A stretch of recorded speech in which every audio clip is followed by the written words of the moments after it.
Okay, and we are live. How's it going, everybody? It has been quite some time since I've done a live stream on my channel. It has been several months. Yeah, I think actually the last stream was, wow, 8 months ago. Oh my gosh. It has been 8 months since I have done a live stream on my channel. Okay. Hello, everybody. Whoa, the chat is going crazy. Oh man. Hey, hey, hey, hey, hey, how's it going? um, wow, the chat is moving very quickly, but hopefully I'll be able to keep up with it this stream. It does move very fast, but yes. Okay, cool. So if you guys don't know, I've been planning and talking about this live stream for a few months as well. I'm going to be solving every single Yuxin HuangLong puzzle. So that's the 7x7 through the 11x11. And in just about every unboxing for these puzzles, I've been like talking about doing a live stream of solving them all. And then it just kind of never happened. But now that they're all out, basically, I want to, I'm going to solve all of them. So yeah, I have no idea how long this live stream is going to be, but yeah, we will. I've got pretty much all day today to do this, so it's like 11 a.m. right now. So yeah, I'm on summer break now. So that was kind of, I think, one of the reasons why I didn't want to do it is I didn't know how long it was going to take, and I've been pretty busy with school. Although I have been doing a lot of live streams on my second channel, doing gaming streams. But I could kind of plan those out for how long those were. But yeah, I don't know how long this will take. I'm estimating 4 or 5 hours probably. So yeah, we will be here for quite some time, I would say. Right now, at least at the start of the stream, it's just going to be me. I might have some friends on later on. I don't know who or what.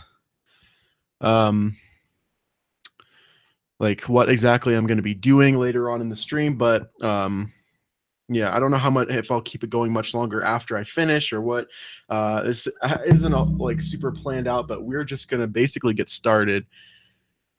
So yeah, if you guys want to ask questions in the chat, that is fine. It is moving very fast. I probably should have put enabled slow chat, because that limits the amount of posts that someone can post. I think they can post like once every minute or something, which slows it down. Cool. We have 400 people watching, so that's pretty cool. That I didn't announce it that long ago. Like I just made the stream public like 15-20 minutes ago. So yeah, that's pretty awesome that there's this many people watching, and it's still going up. We're at like about 420 now. Oh, 428. It keeps updating. So all right, cool. So I'm just going to basically stack these up over in this corner, and then we're just going to basically go from smallest to biggest. So we're going to start with the 7x7 here, and I need to move this chat over now because the cubes are blocking it. Okay, let me make sure the sound is good. Is the sound good for everybody?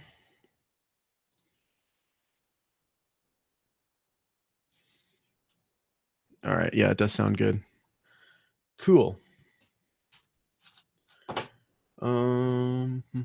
Yeah, people are asking a lot of questions. I'll, once the chat slows down a little bit, I might be able to answer them, but this isn't so much of a Q&A, so wow, everyone is spamming. Yes. Okay, cool. So all right, let's just go ahead and get started with this 7x7 then.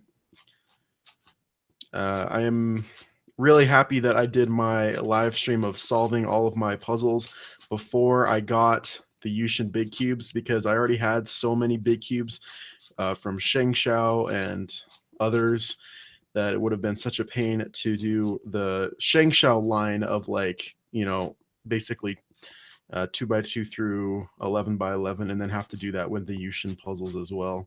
That would have really sucked because I also had I also have the original Yuxin 11x11 and the 13x13. Yeah, that just would have been bad.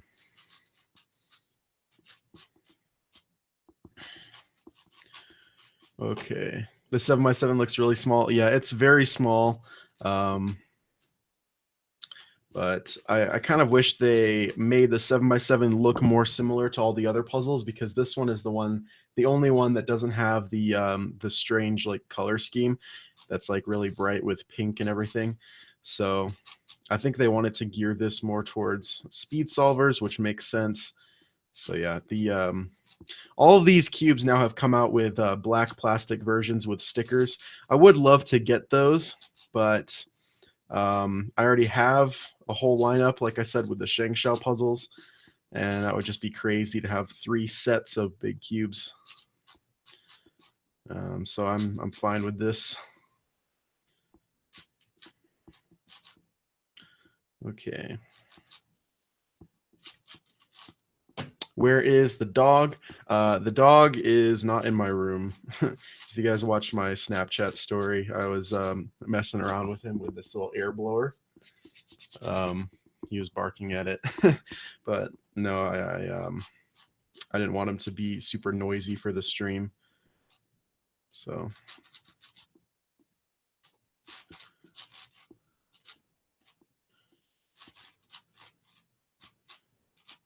okay.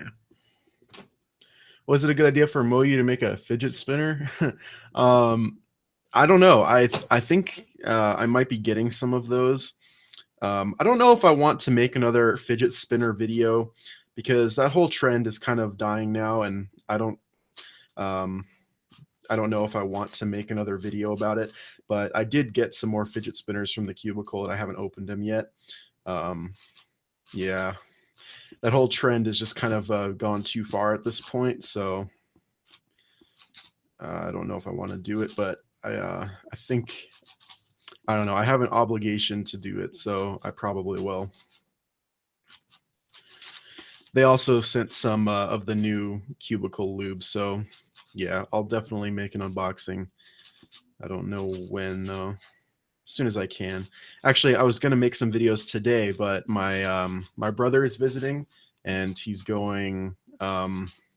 He's doing like a little photography trip, and he had to borrow my tripod, so I can't really record anything right now for a couple of days. Maybe later on tonight I'll be able to get it back.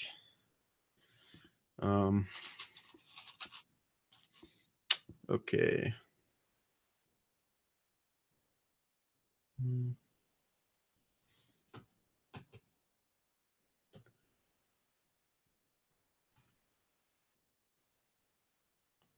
When are you going to choose the winners for the giveaway? So for the fidget spinner giveaway, all the winners have been chosen. And if you go look in the comments of that video, the pinned comment shows all of the winners. And they've all been sent personal messages on YouTube. So if you won, then check your messages, and you will see the instructions on how to get your prize if you won.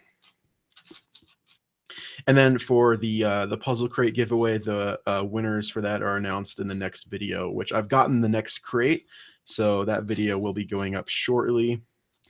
It's really, really nice being on summer break now, because I basically have all the time in the world to work on videos and do streams like this and all that kind of stuff, which is just awesome. I absolutely love it, and it's just been super great being on break so far. And it hasn't even been, it's been like less than a week. So I can't wait to keep doing this. I do have a competition next Saturday. I will be going to that. I think it's in Pueblo in Colorado. I don't remember what it's called, but yeah.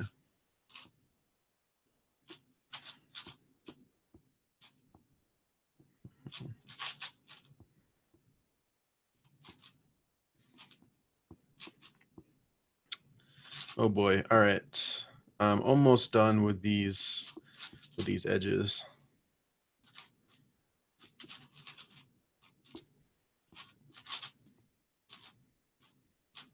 Okay.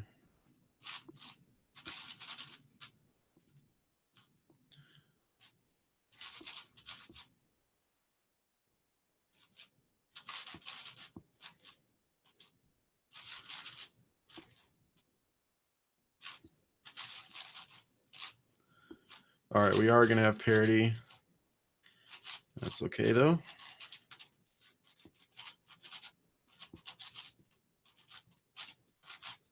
All right, down to the 3x3 stage.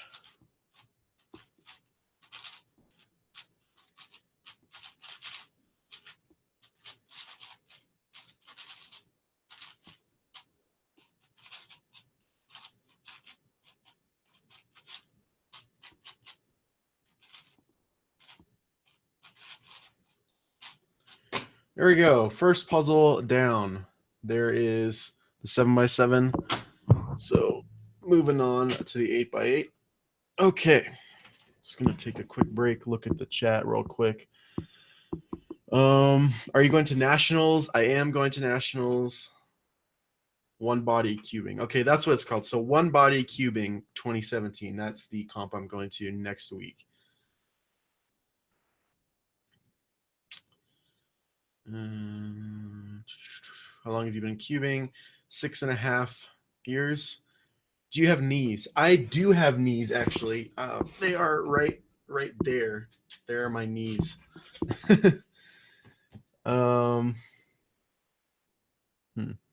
Will you upload the competitions? I will upload a video of my best solves at the competition. That's what I always do. So, yeah. Which breed is your dog? My dog is a corgi. He is amazing. Could you please eat pizza again? No, I highly doubt that I will ever eat pizza on a live stream again. That is a very, it's very bad. Do you like Overwatch? I've never played it, but I've heard a lot of great things about it. Favorite movie? Probably Star Wars Episode 5? Yeah. Episode 4 or 5.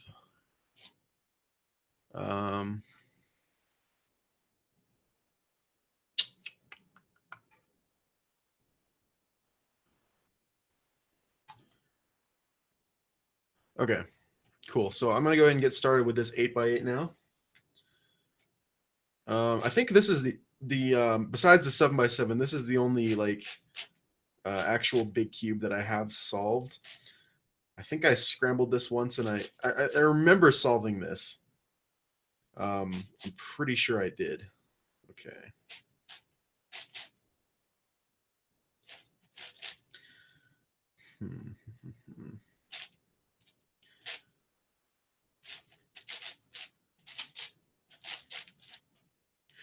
So I would love to have someone join the stream, but I can't really think of anyone to join.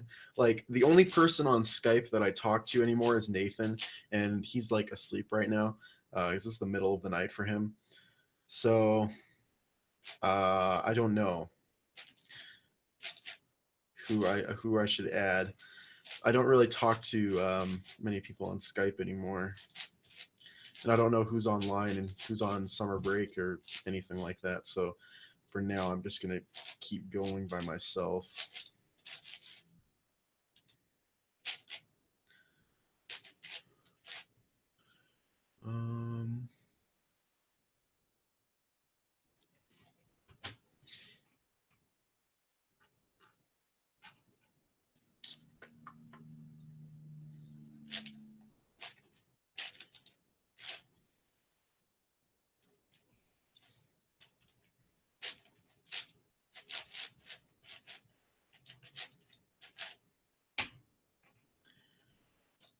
Is it hard to record when there's a camera right in front of you?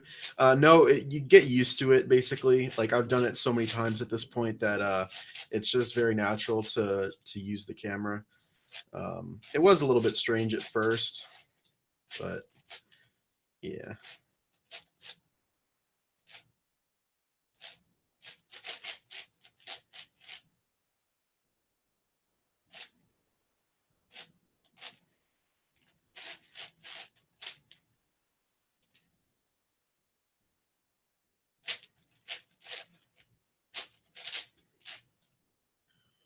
Would you rather rip the 8x8 apart right now and reassemble it, or post the link to join the stream in the chat?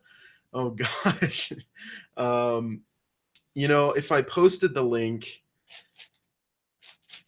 I don't know what the limit is for the amount of people that can join, and I just know that it would be there would be a lot of people, and I would think the limit is probably like 15 or something like that.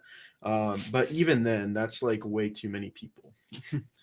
So I don't know. I guess I would rather take apart the 8x8, but I would ideally not want to do any of those things.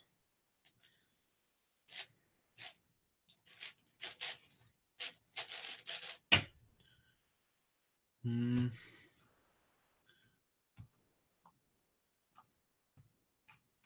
All right, I want to see if I have anyone on Skype that's online right now.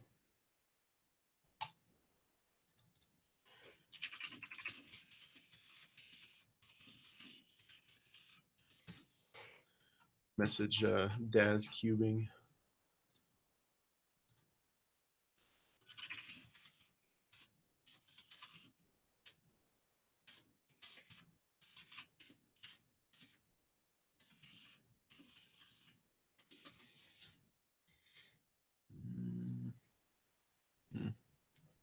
I don't know.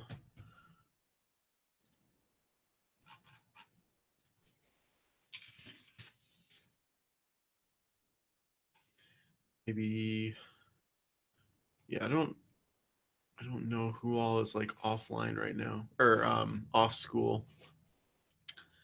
Let's see, where's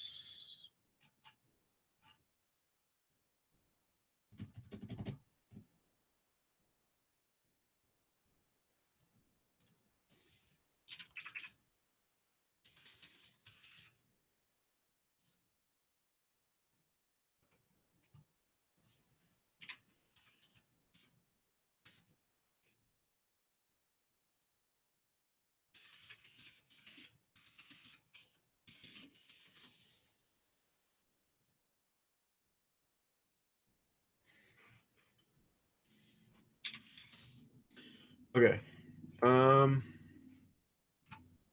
So nothing quite yet.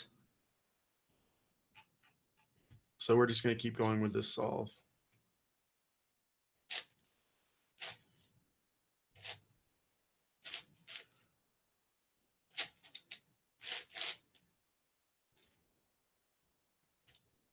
Oh boy.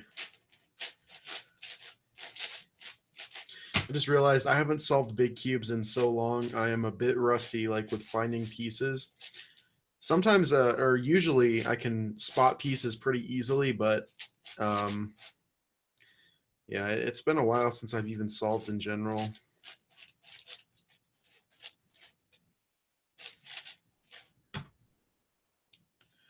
Okay. Let's see, what center should we do first? I think blue for these four. Hmm.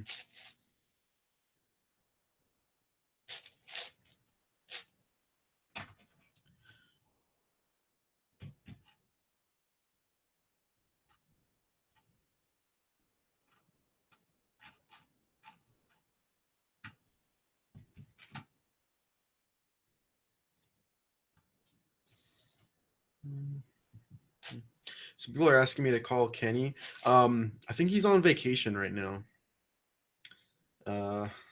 Yeah. So I don't think that would work.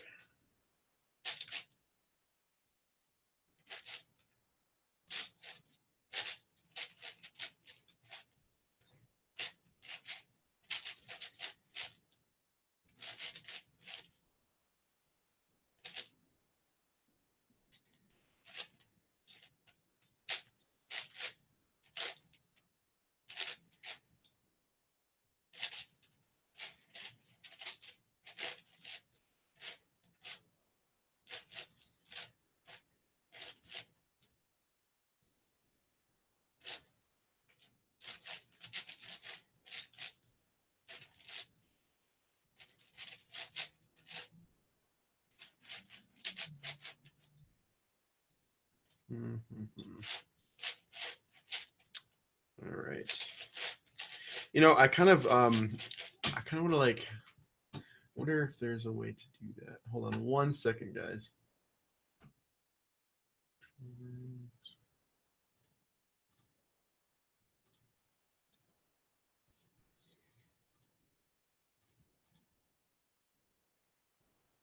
I wonder if there's a way to like add music, because I think it'd be nice to just have like some nice background music so it's not so boring. But I don't know how to do that on Hangouts.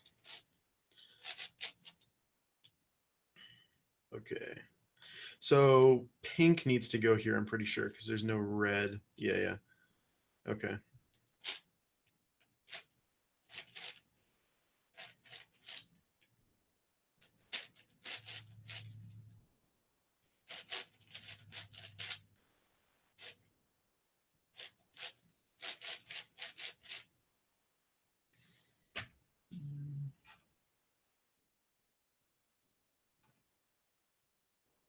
Yeah, the chat is starting to slow down now.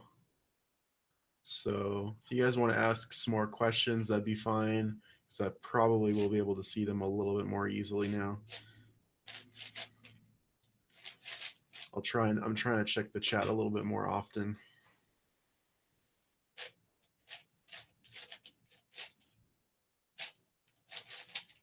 Oops.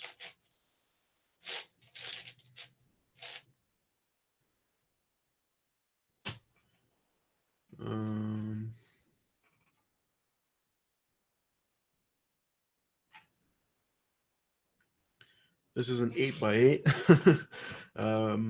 Let's see. Any tips? Oh no. Okay, so any tips on getting subscribers? No, it's just the chat is going really fast now. Tips on getting subscribers. Oh boy. So I get this question a lot. You know, in a way, I don't really know how to answer it because I don't even know how I got subscribers. It was just kind of like a long process. There was many different things that happened along the way that probably contributed to it. So it's hard to give a definitive answer for that one. You know, that's one that I get a lot, but it's hard one to answer.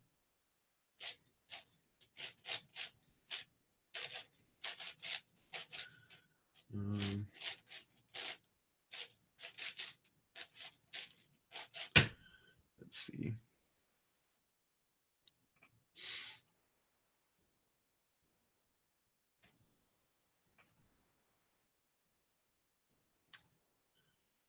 What's the biggest cube you've ever speed solved? Actually, I think I timed myself on 8x8 a couple of times, but that's the highest I've ever gone. I wanted to kind of like get faster at 8x8 for some reason or another. And I think my fastest solve was like 15 minutes or something stupid like that. So yeah.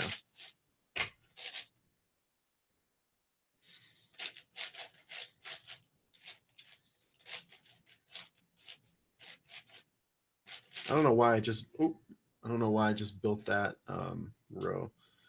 That was really weird. That piece also just popped off that cap. Okay. Yeah, I don't know why I built that. That's really stupid. I'm just gonna break it up because it's gonna get in my way. No. Uh-oh. Don't pop, please. All right, there we go. Saved that. Crisis averted.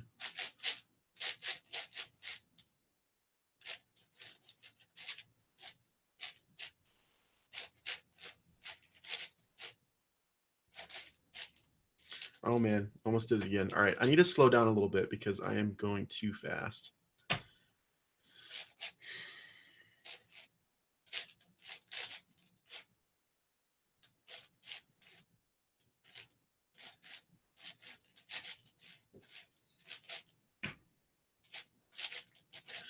All right, so two commutators, not bad at all. And there we go. Centers are done. Looks like our color scheme is right. Sweet. How do you have time and money to make quality videos? So the time, it's very hard to find time, and the money is just from saving money from YouTube and other things. Oh, it looks like Keaton is here. Maybe Keaton will join the stream. I'm gonna text him, actually. I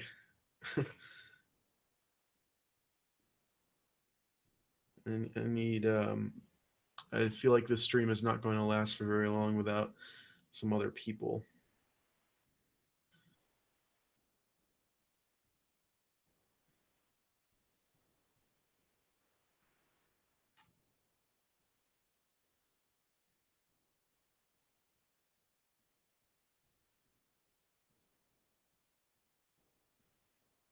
I don't know.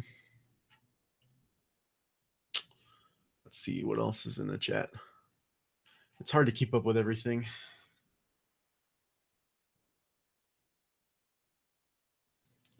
Cool. Keaton's gonna join. Hooray. Let's send him the link.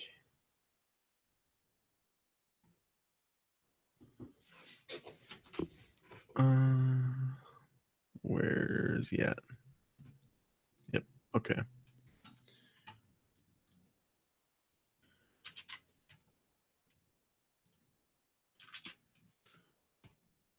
Sweet.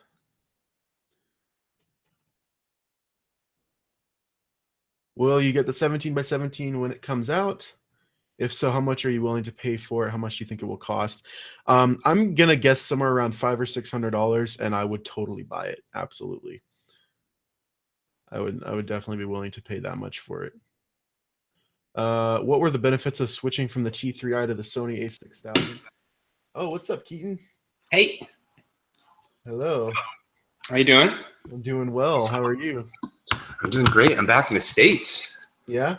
Yeah. Must be exciting. How long were you in Hungary for? 4 months. So I'm having a little bit of a jet lag. But apart from that, when did you get back? I got back on Friday, so 2 days ago. Oh wow, okay.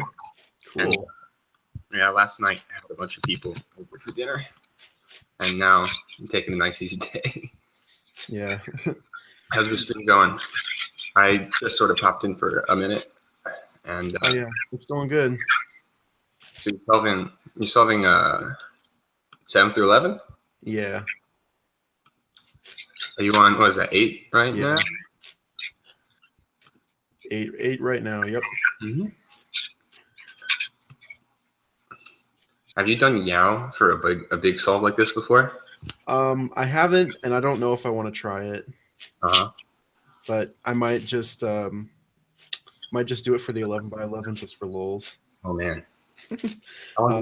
I wonder if anyone's done that before. I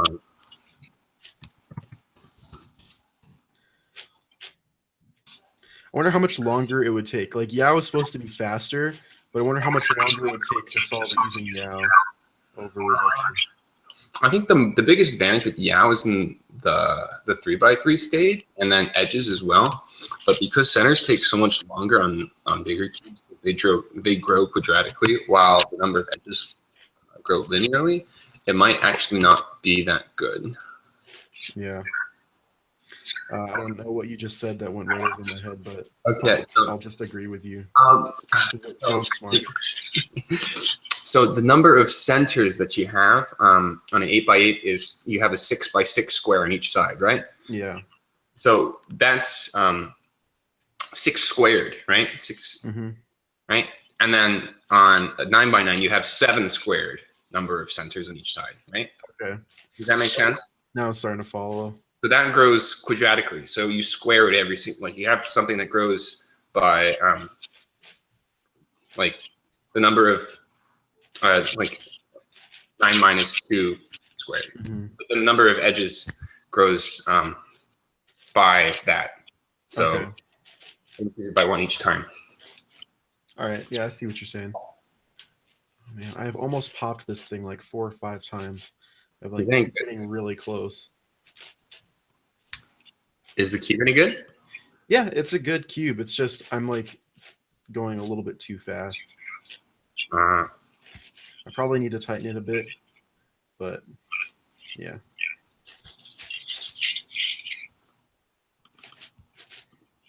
Oh boy. Chat has questions. GTS 2 or GTS 2M?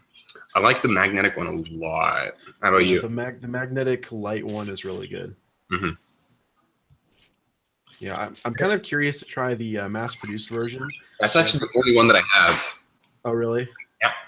Okay. Yeah, I don't really know if it would be better or worse. I think didn't Damien say it was like a little bit not really worse, but just different? I believe that. It's definitely like a lot lighter than what I thought it would be. So, yeah. And he said that the mass-produced one was slightly heavier than the light one, if I remember his video correctly.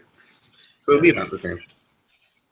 I think that I'm getting the boron treated GaNs UM. So, or just I don't know. Is it the UM or just the M or just the air? I don't know. The air UM is boron treated. I tried one last night. I wasn't able to try it for that long, but I did try the. I wasn't able to get a good feel for it, but the boron treated bulk M that Patrick Ponce had, yeah, felt almost exactly like a main, which is really cool. Yeah, that would I would imagine it feeling like that because isn't it supposed to make it softer? Like and the main kind of feels like a softer bulk. I could see that. But yeah, I think I got a package from the cubicle that I haven't opened yet, but it got a little bit ripped. So I kind of looked inside, and I think I see the boron treated cube. So I'm like excited to open it. But yeah, I can't really make an unboxing right now because I'm out of a tripod. I actually had 3 packages waiting for me when I got home from Hungary. So I got the new cubicle jackets. Now I have a bajillion of them. Oh, nice. But now that they say Moyu on the side, so I can have my choice of jackets.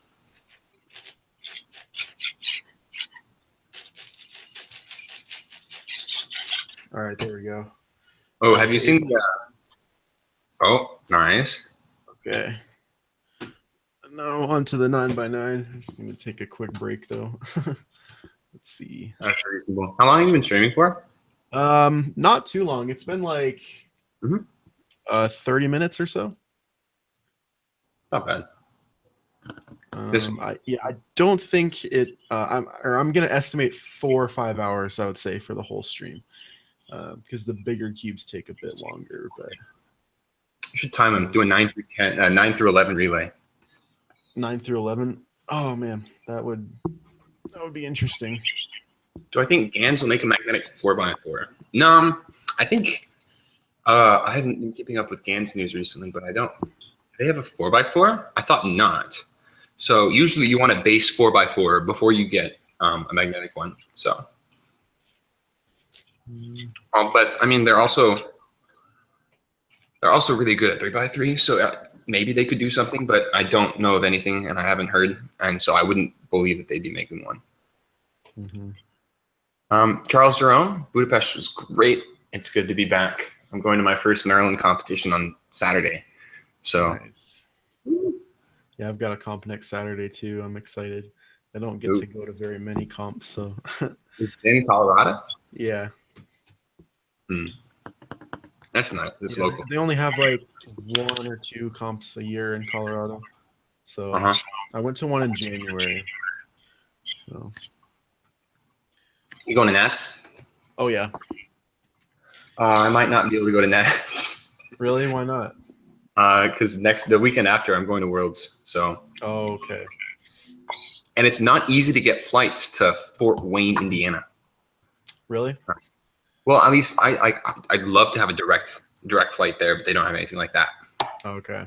So yeah, I haven't booked my hotel yet, which is kind of bad because I thought I did book it with the like within the block that they reserved for the competition. But it turns out I had just opened it and then I was like, I'll do it like tomorrow, and then it never happened. And I thought I had done it, but I never ended up doing it. So that really sucks because now there's no spots left. Oh no. So yeah, I have to and the entire hotel, not even just that block, the entire hotel is booked now. So I have to get a, and that's like exactly what I didn't want to happen because at Nats last year, Yeah, it was a big problem because I couldn't hang out with friends very much for after the competition because I had to get back to my hotel and I couldn't just like walk back. Yeah. So, yeah, I know. Yeah. We were in the same hotel for the first couple of days. Yeah, that's right. Yeah. Austin Graham, my 4x4 PB is 2757. I'm not very good at 4x4 compared to people like Lucas and Patrick. But in general, just stick with the method. Don't switch to Hoya like I did, and then switch back to Yao, and then switch back to Hoya. I was kind of thinking of trying out Hoya. Like I learned it sort of, and I was like, this is interesting. And I was like, I kind of want to switch, but then I was like, no, I don't solve 4x4 enough. It's been good being on, but I do have to go. I have to make tea for a special someone. So. Oh, okay. All right. I will keep the stream on though. I will talk to you later, JR. All right. See you later. Yeah. All right. That was fun. So I did get started with the 9x9 solve. So we are just going to keep going with this.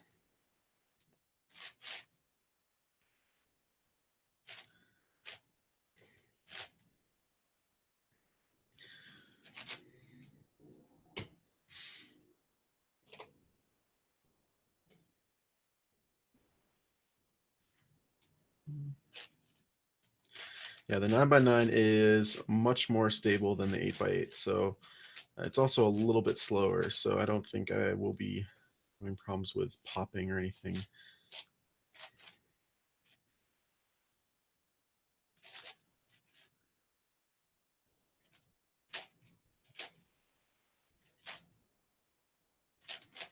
I do want to stream more this summer. I don't know if I'm gonna like try and set up a schedule or anything because I used to have like a streaming schedule where I'd stream twice a month, but don't really do that anymore. And I don't really know what I would want to stream because you know Q&A and stuff like that is the obvious thing, but I feel like I've done that too much at this point, so I'm not sure. I do want to. I will be streaming more on my second channel. So, but those are going to be gaming streams. So if you go over there now, I have been streaming. I was streaming pretty often for a couple weeks, and I haven't streamed in a little bit over there either. But I want to do that more this summer as well. So. Yeah, mostly though, I just want to get really caught up with my videos and stuff like that because there's a lot of reviews that need to be made that haven't been made, and I do also want to do comparison videos with a lot of the magnetic puzzles, like with their originals. So that's something that I'm going to be working on. I don't know how well that's going to go, but we'll give it a shot. And then just more reviews in general. I did also get something set up in my garage for modding. So I've got some mods that I'm going to be working on. So some pretty exciting mods as well.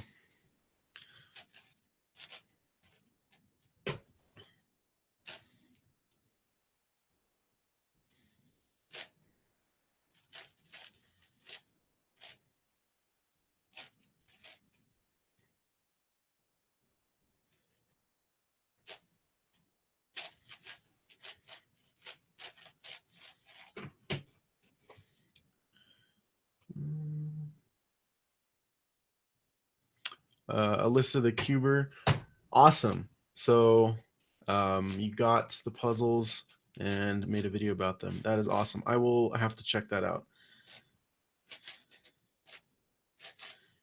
I'm glad they arrived safely.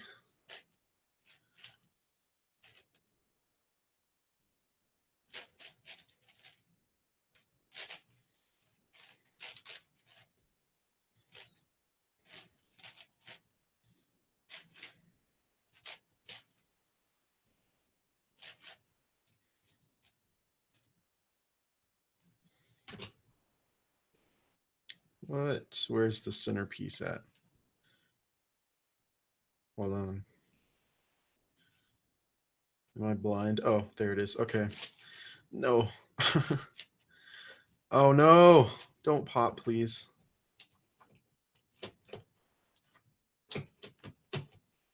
Ah, okay. See if we can force that back in there.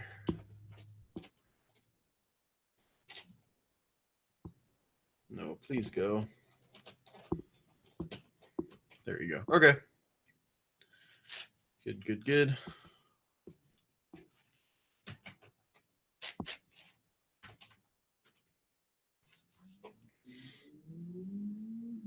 What's the biggest cube you have popped? Probably the 11 by 11 actually, because my 13 by 13 I don't think has ever popped. Maybe it has, and I'm just not remembering it. But the Moyu 13 by 13 is really stable, so I don't think it's popped.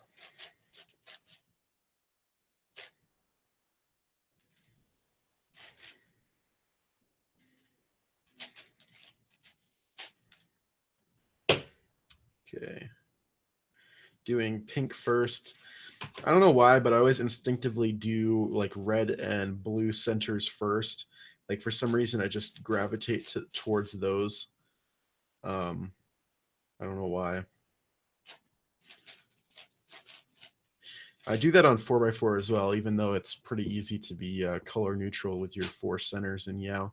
And it kind of like, I don't know if color neutral is the right word, but like being able to do them in any order. But for some reason, I just always do like red and blue first.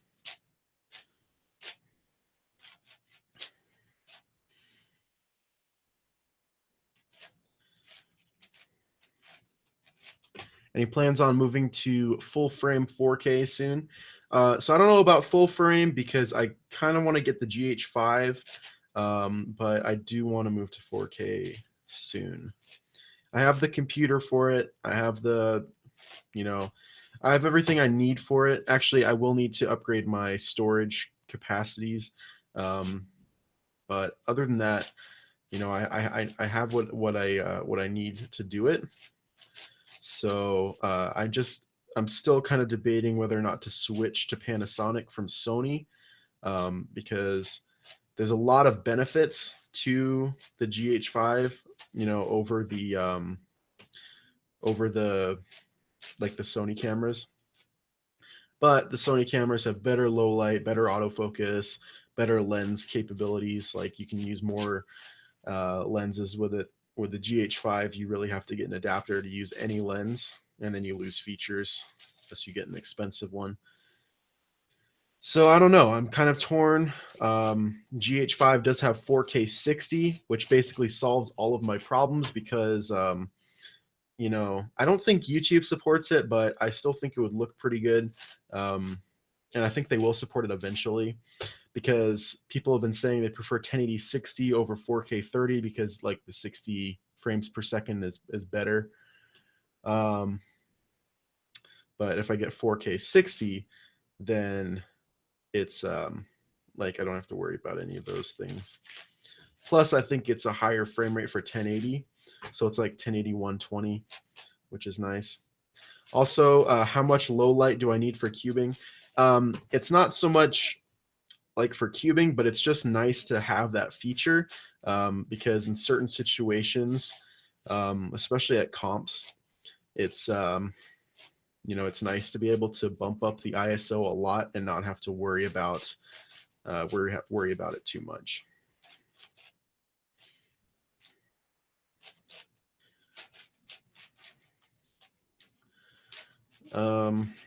Yeah, and it's, I don't know, it's really hard to choose. So Are most monitors even capable of displaying 4K? So I have a 5K monitor in front of me and a 4K monitor to the left. So yes, it's definitely possible. Not a lot of people have 4K monitors, but you know, it's like it'll happen eventually.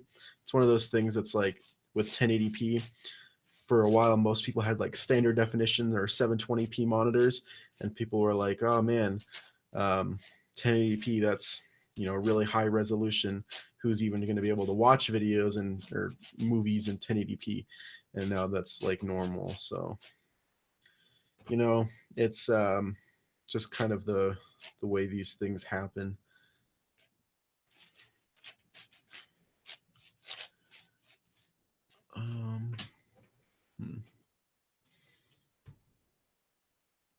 How do you connect your camera to YouTube live stream? So I'm using a webcam right now.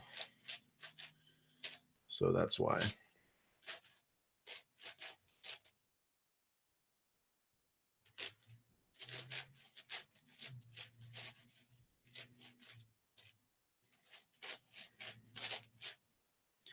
Okay, last bar for the center.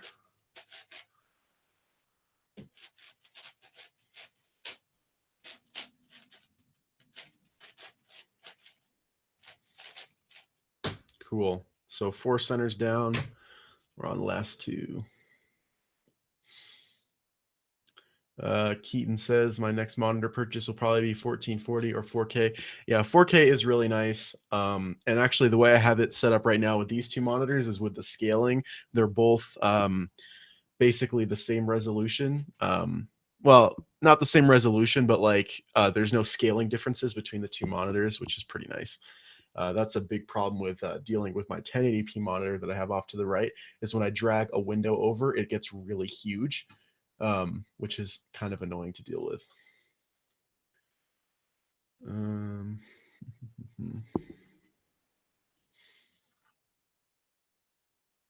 But yeah, I basically just use my my 2 higher resolution monitors. It's really hard to move back to a 1080p monitor after using 4K.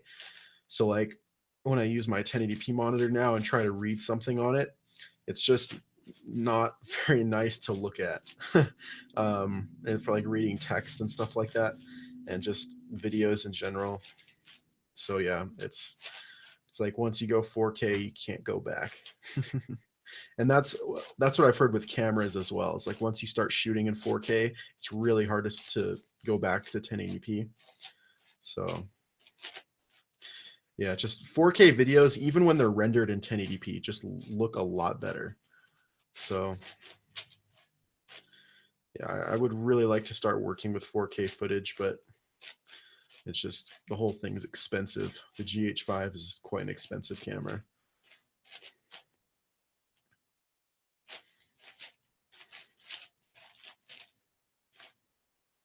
Dang it. Screwed that up.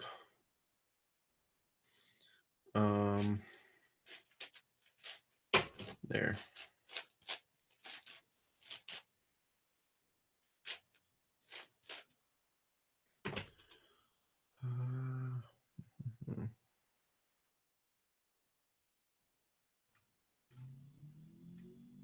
Is DG Cuber in here? Oh man, what's up? DG Clapper. If you want to join the stream, that'd be cool. Kind of looking for some more people.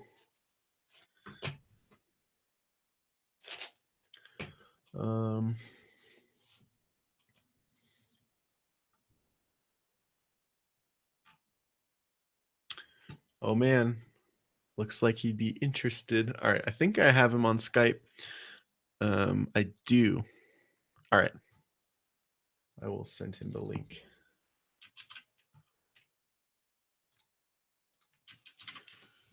There we go.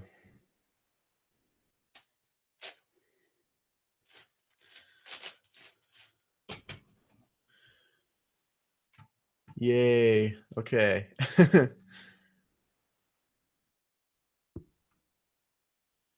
Sweet.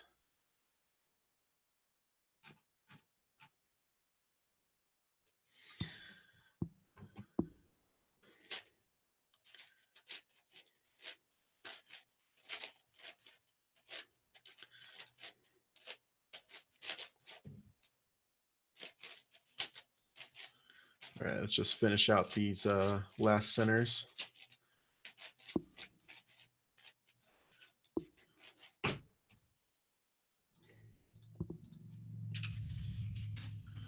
Awesome.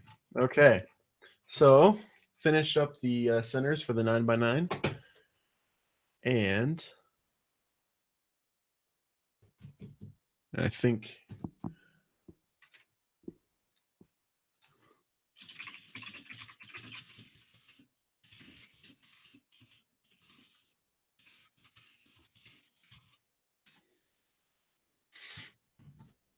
DG is going to join the stream pretty soon.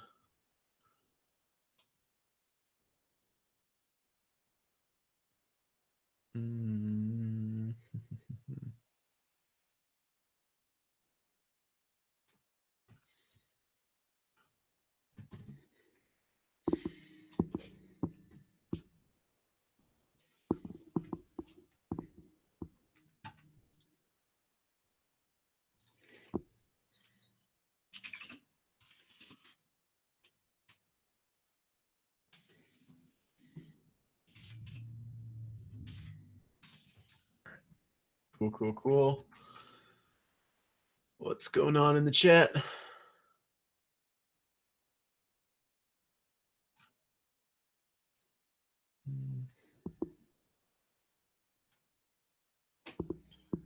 That is weird. Oh man, okay. Just dealing with some technical difficulties. There we go. Is that DG I see? Oh man, okay. Just dealing with some technical difficulties. Hello? Here we go. Is that DG? Wait, what's going on? Can you hear me? Yes, I can. Oh, okay, okay, cool. Yeah, I'm trying to figure out what's wrong with my camera, but Okay. I'm figuring that out. Awesome. Huh, Cool. that's weird. It's saying, oh, maybe I need to log out of Skype or something? That's weird. Yeah, I don't know, because I think my camera, it doesn't like to work on multiple things at once. Okay. So, I don't know. Makes sense.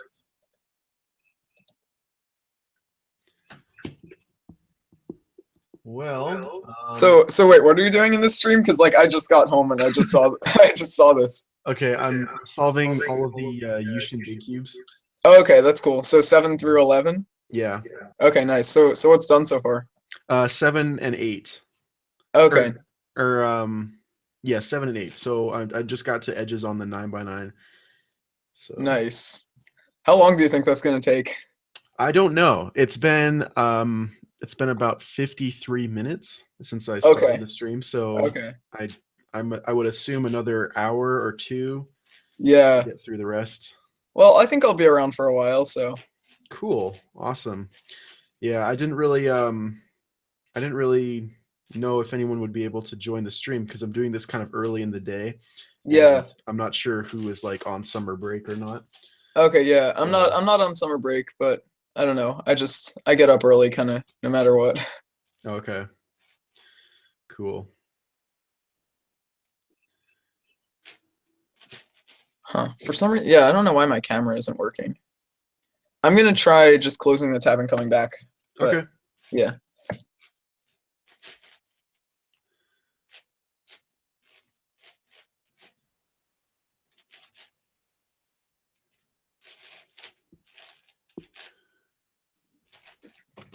Oh, awesome. Okay, good.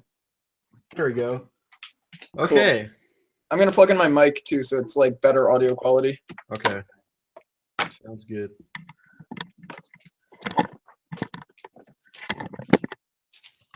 No. Don't pop again. All right. You can hear me, right? Yep, that does sound cool. That sounds better. Awesome. All I'm gonna do some Pyrrha. Okay.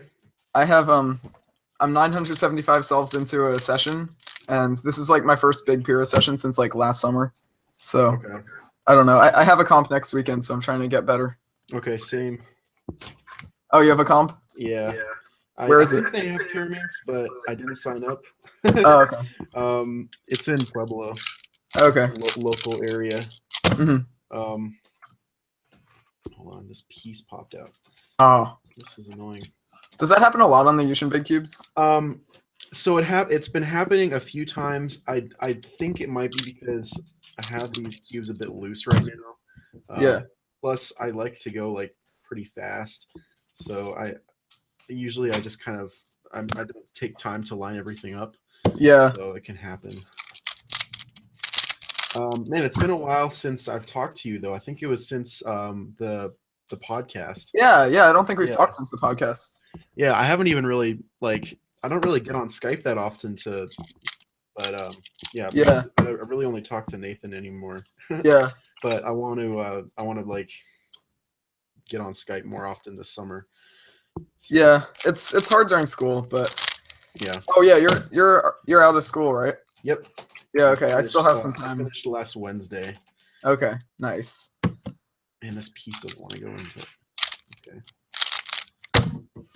Yeah, I don't get out until like 3 more weeks or something, but Really? Yeah, I've got some time left. When do you start at the beginning of the semester? Like early September. Okay, so I get back early August. Okay. So I get out earlier. That makes sense. No, this is really being annoying right now.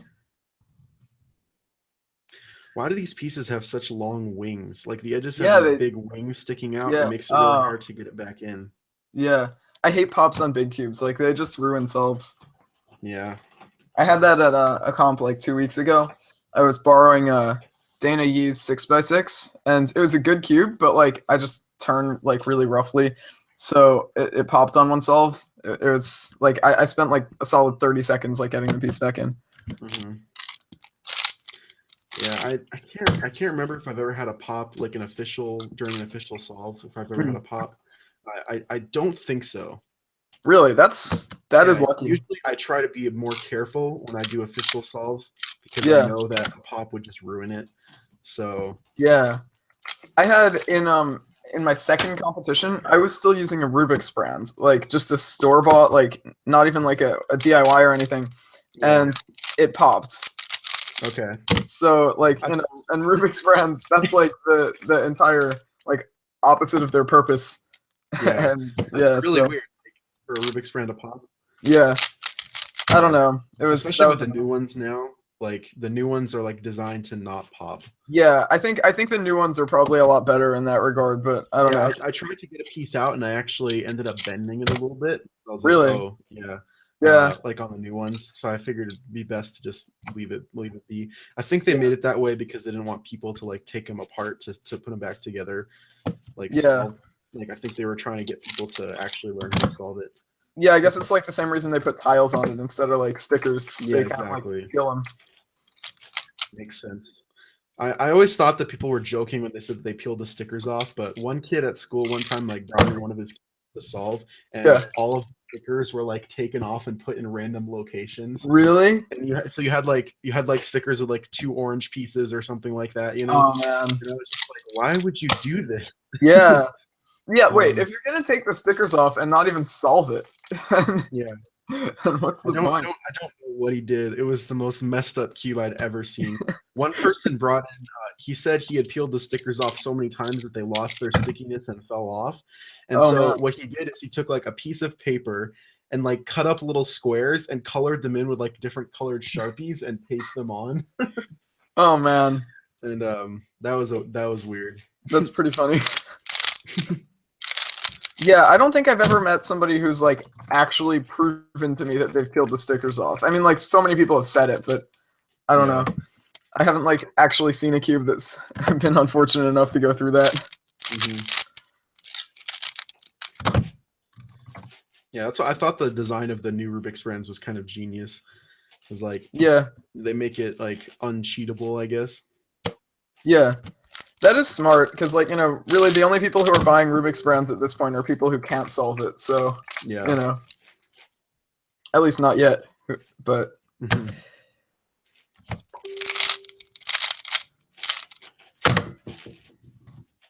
ooh, 4 solves left until average of 1,000 on Pyrrha. Cool. I don't know if I've ever been able to like keep a session going for that long. Usually I just reset after a while. Yeah, that's what usually happens to me too, because like I'll get frustrated and just restart the session. But this one I decided I'm just gonna keep it going as long as I can. Cool. Yeah, I really need to start practicing again though. I haven't like done a session of 3x3 in quite a while. Like I solve it for videos and stuff like that, but yeah, besides that, I don't really practice.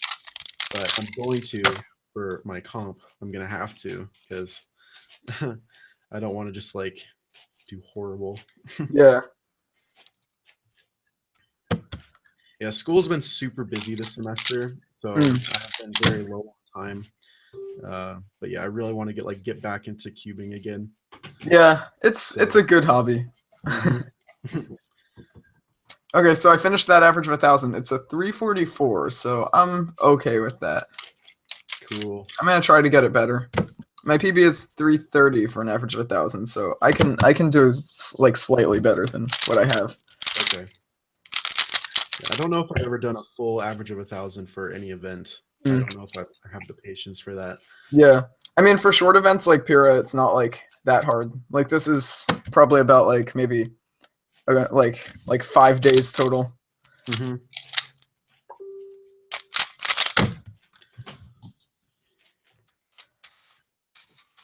So how's the podcast been going? It's been going well. Actually, tonight we're going to record an episode with Chris Tran, so that should be fun. Oh, nice. I'll be excited to see that. Yeah, it should be fun.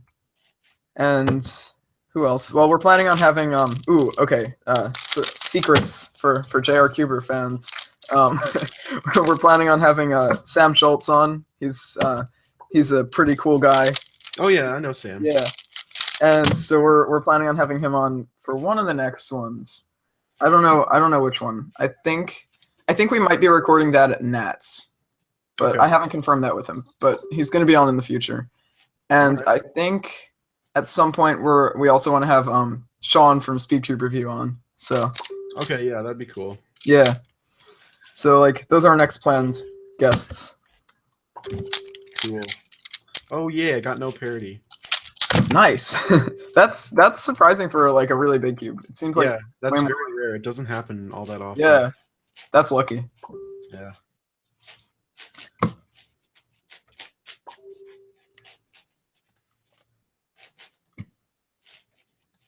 What's going on in this chat?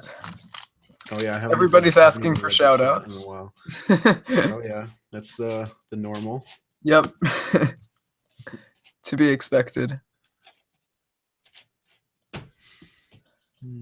Yeah, I find that interesting. Like, I've never actually seen like a big YouTuber actually give shout outs to anybody who's asked, you know? Yeah.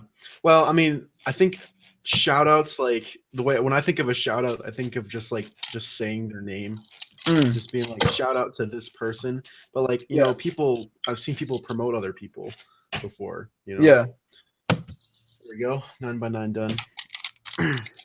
See, a while ago, I don't know if I'm ever going to do this, but I was considering just like, because I've gotten so many people, and I'm sure you have too, just asking for like shout outs or like to promote their channel or something when like, you know, they just started like the day before. So I was thinking I want to make like just some really like sarcastic video where I just like read off everybody's name who's ever asked me for a shout out like really quickly. Oh yeah. Yeah. You just like, you know, at the end of the infomercials when they say it really fast. Like, yeah. Just do that for like 5 minutes of reading people's names. That would be. I would watch that for sure. I've been considering doing that. I don't know. I've been taking screenshots now whenever like people ask. Oh really? Yeah. I've been taking screenshots for a while now of just really funny comments that That's what I do too. Yeah. So I'm kind of like trying to. But the problem is I turned off notifications a while ago because it was getting too crazy. So I haven't added anything to it for a while. But Yeah. I basically just because I wanted to turn notifications on for my phone for like when people upload, but then it was like if I turn on notifications for my phone, it would also turn on notifications for comments. So like I didn't realize that at first though, but like one day I was in class and I had like just uploaded a video and my phone was just like blowing up with comments. I was just like, geez, why is my phone keep like buzzing? And I open it and I see like, 400 notifications from YouTube. I'm like, oh crap. That's fun. And I was just like, all right, never mind. Yeah.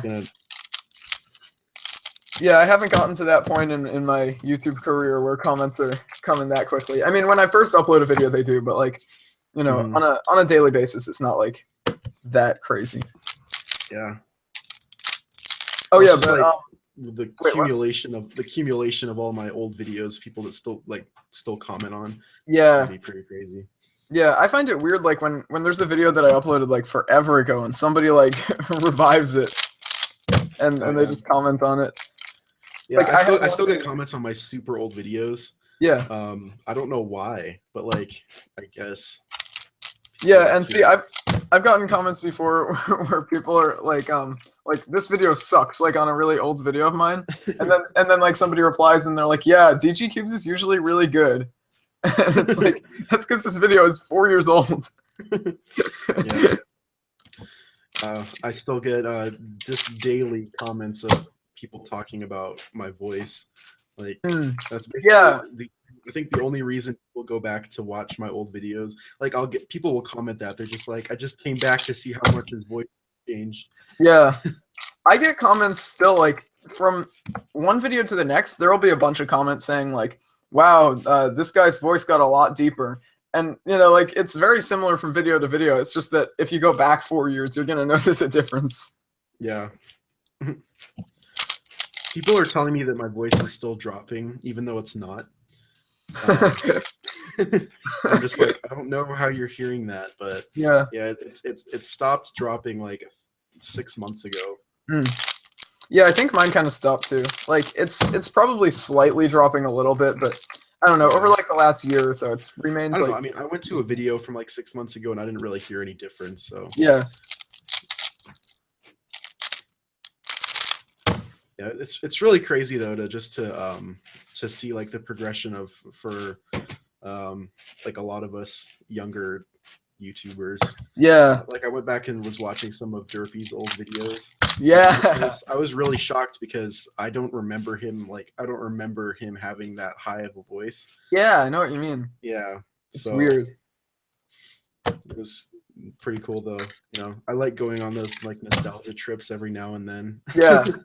I remember I was like when I first started on YouTube, like you were a big inspiration of mine, like, for having a channel and everything.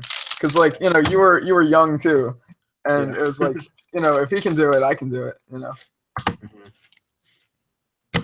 But yeah, I remember like I watched like, okay, you and Crazy Bad Cuber were like the two biggest inspirations for when I started.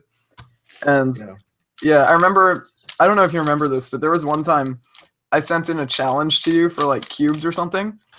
And it was like, yeah. I think I remember this. Yeah, it was some kind of like Pyraminx average or something. And I remember when you uploaded the video, I remember like I freaked out and I like showed my parents like, hey, I'm on JR Cuber's channel. Wow.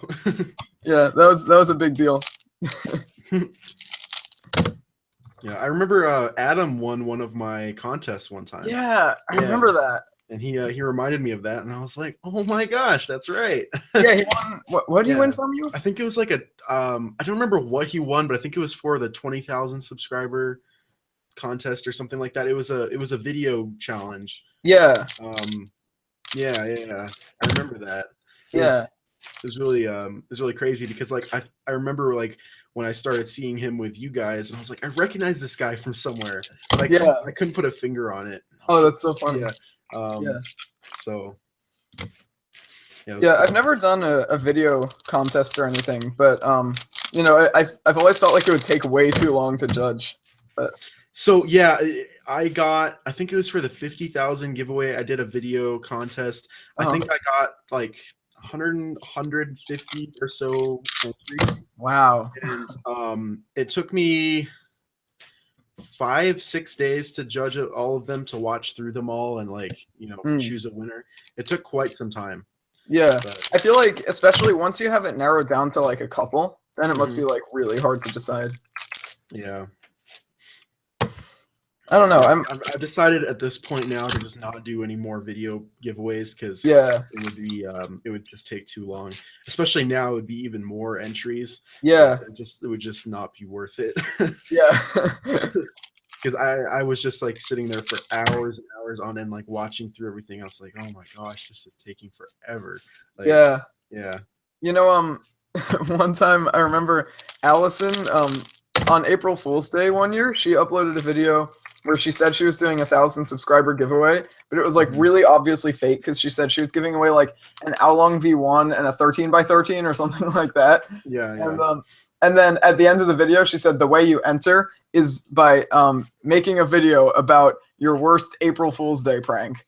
And but the thing is, a couple people fell for it and actually made videos. Oh no. Yeah, so then she had to like tell them, oh, yeah, this was a joke. Wow. Oh yeah, I was just thinking of the April Fool's thing that we did this year. Yeah. If you guys don't know, that whole like April Fool's thing was basically orchestrated by DG. Like he did all the planning for it. So yeah, that was what, 10 channels? I think we had 10. Yeah, it was like 10 or 11, I forget. That was really awesome. I really enjoyed that. Yeah, I like doing like massive April Fool's Day collaborations. Like there was one last year too. That one went pretty well. Dude, we all I think it was like 7 channels were in on it, and we all like did reviews of the Dion Zanchi, and they all used the same exact script. Oh. Wow, that's awesome. I don't know if I remember that. Yeah, I think I may have like watched 1 or 2 of the videos, but I don't know if I really realized what was going on. Yeah. Yeah. Yeah, a lot of people didn't. Like there were a lot of people who were like, QB Time copied you. and then it's like they were uploaded at the same exact time on April Fool's Day. So yeah. Yeah, but that April Fool's Day prank this year, that was fun. And that was funny though, because me and Nathan both like were really confused about the time zone thing. Oh. And we uploaded our videos early. Like we were both in a Skype call just chilling out, and then we were like, oh man, it's time. And we uploaded our videos because like we both thought that it was like at a different time. And then we were like, oh wait, oh no. And then we like quickly had to just like take them down. Yeah. Oh, that's funny. Yeah, time zones are very annoying for like collaborations like that. Yeah. Yeah, I was like, it was like the middle of the day for Nathan. It was like the middle of the night for me. That's funny. Yeah, he was. I think it was like almost April 2nd by the time that the video actually went up. Like for him. Oh, really? Yeah. Huh. Yeah, because he's like 14 hours ahead of me at least. Okay. So. Yeah, that was really fun. I want to do more collaborations in the future. Yeah.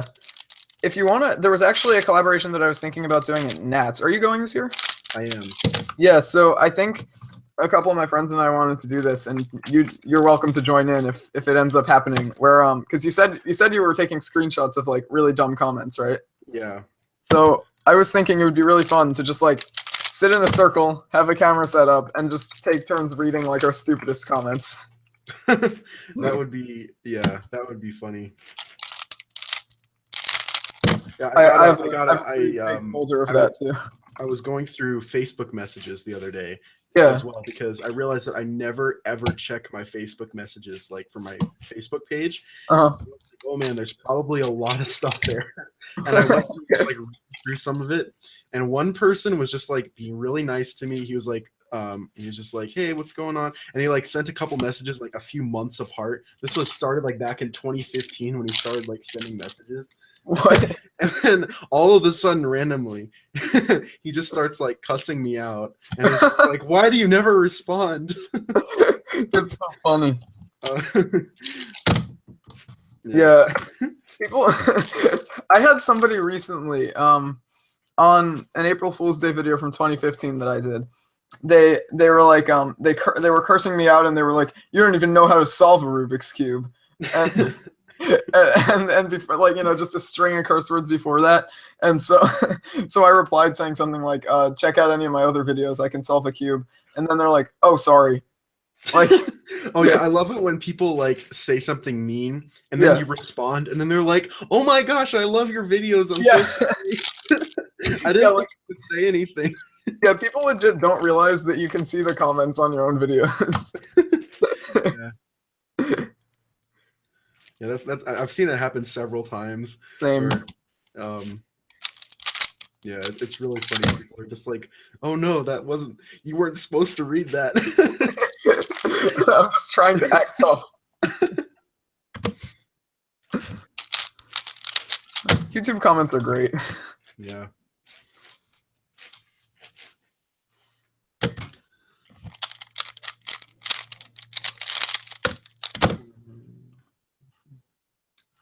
Let's see what's going on in the chat. Is that a super Rubik's Cube? Wow, that's... It is. DG Cube, make a joke. Okay.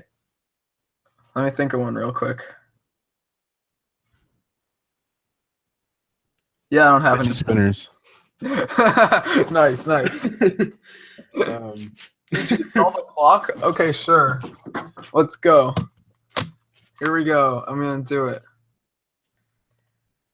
I actually have a session of clock solves in here. This is a terrible angle, but I'm just trying to get it so they can see this clock. Oh, this is not solved yet. Let me solve it so I can scramble it. Yeah, okay.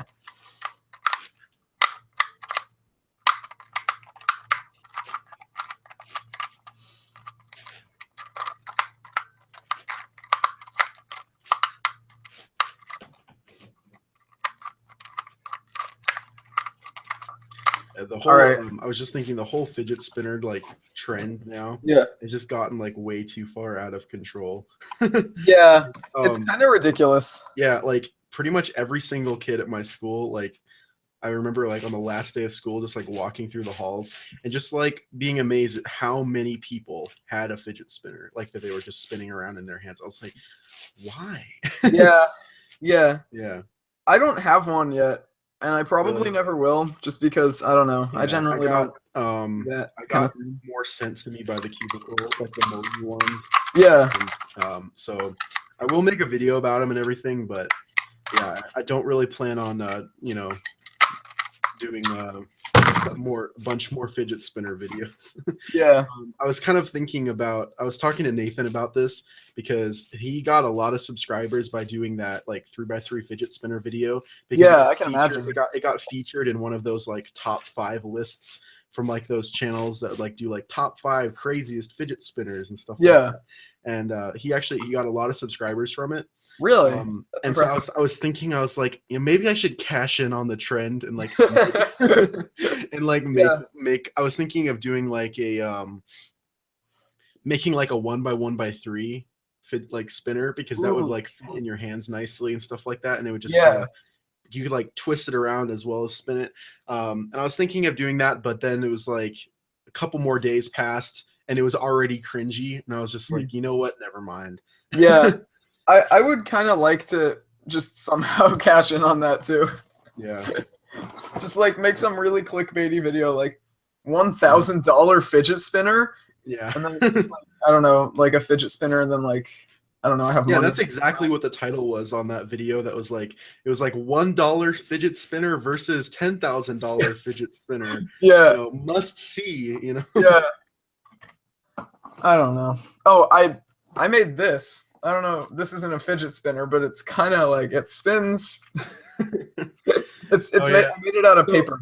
So those paper 1x1x2s and stuff like that were the first puzzles that I ever made when I first got into cubing. Like that, I didn't have any money to like buy cubes, So I would just make those because that's like all I could do really. And Nice. it was I did it for months before I could like started getting actual puzzles. That's funny. Yeah, I made this like a week or two ago just because I was really bored in the morning and I was like, I don't have anything to do, so let's make a cube. Yeah, I got really good at it. Like Really? I was like I have like these templates that I had made for like Yeah. making the blocks and stuff like that. It was pretty fun. And then I started experimenting with like wooden blocks and like making like better versions of it. And then yeah, but then eventually I just started getting actual puzzles. Yeah. Yeah, I think it's pretty fun to do though. I feel like it would be really cool to make like a really long one, like 1 by 1 by like 10 or something. So I thought about that as well. I was like, I wonder how long I could make a string of these. Yeah. Yeah. I think it'd be kind of fun to do that with like an actual puzzle as well. Like see how long of a string you could make, because you can basically just like take like 3 by 3 corners and just like string them all together with like screws and stuff like that. Yeah. I wonder how many of those you could do. Yeah, that would be interesting. Like I've seen, I think I forgot who made it, maybe Oscar, like a 2 by 2 by 14 or something crazy like that. Yeah. And it's like really long. Mm-hmm. I wonder like what the biggest like type of cube like that is before it like gets like unstable. I think he made a 2 by 2 by like 23 or something like that, but it was like it was really small because of the way he designed it. It was almost like it was really wide at the middle, and then it kind of like got smaller as it went outwards. It was really strange, and it was pretty small. It was like all the layers were really thin. But I think for like actual cubic size pieces, I did see like a 2 by 2 by 14.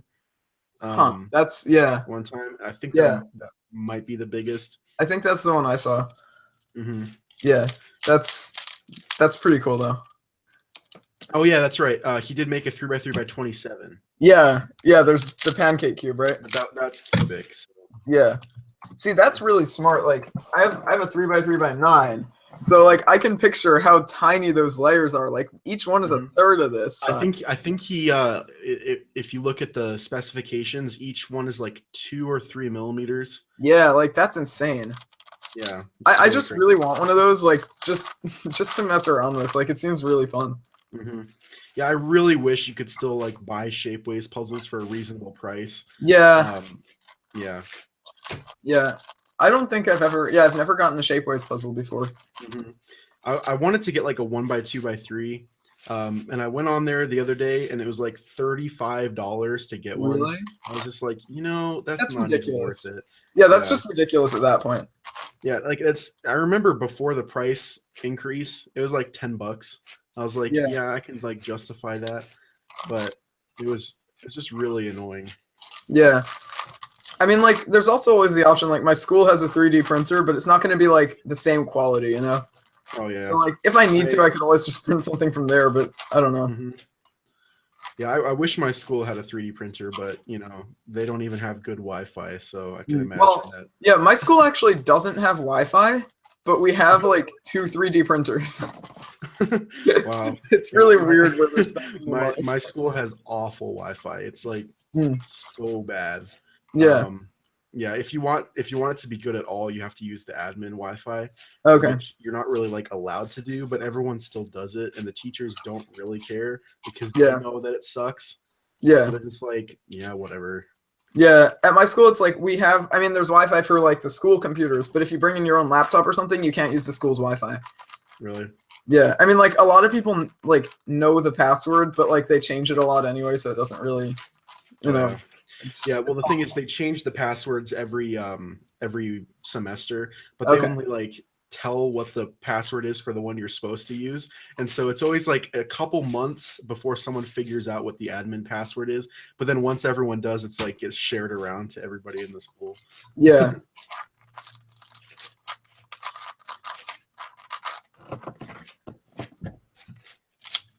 Let's see what the chat's saying. DG Cubes, do a cube gun. I actually tried to do that one time, and then like I didn't. I couldn't figure it out.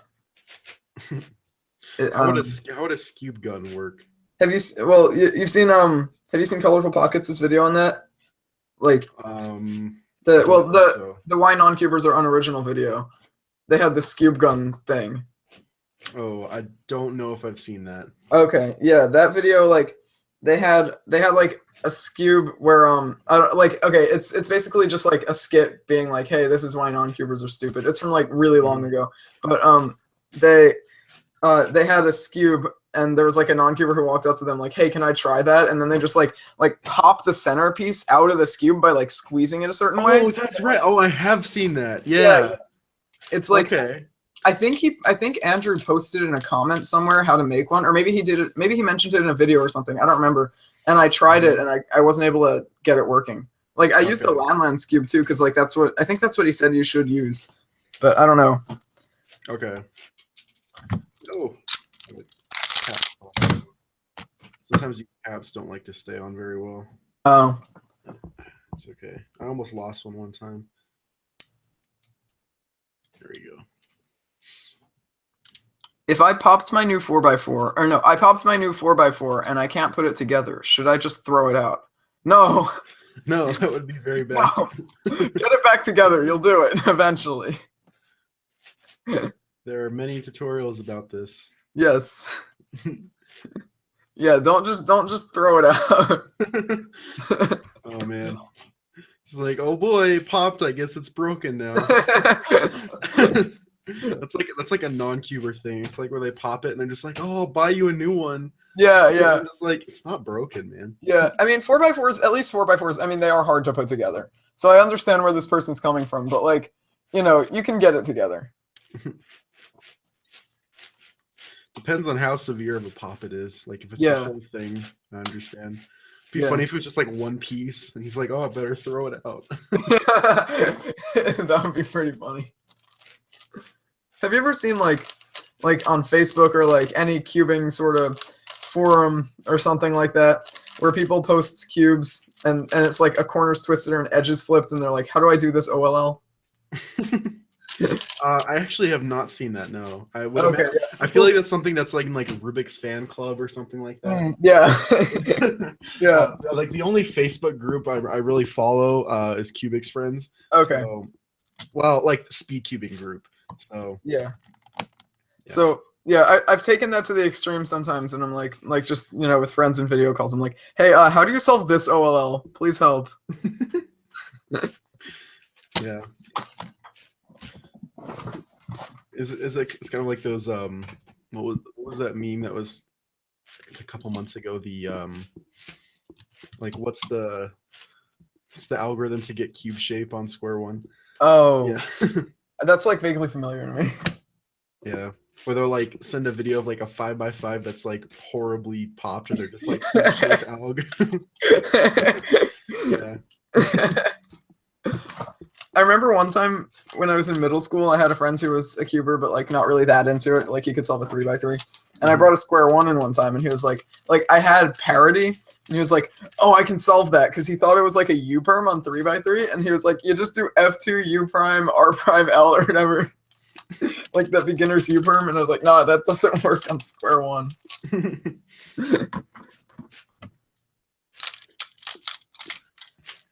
Remember the first time I bought a Scube, I had no idea how it turned.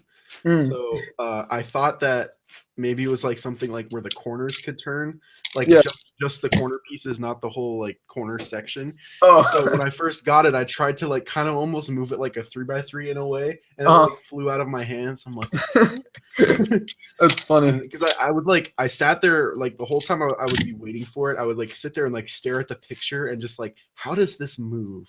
Yeah, yeah, I know what you mean. Yeah, it's like it is really hard to like understand until you actually have one.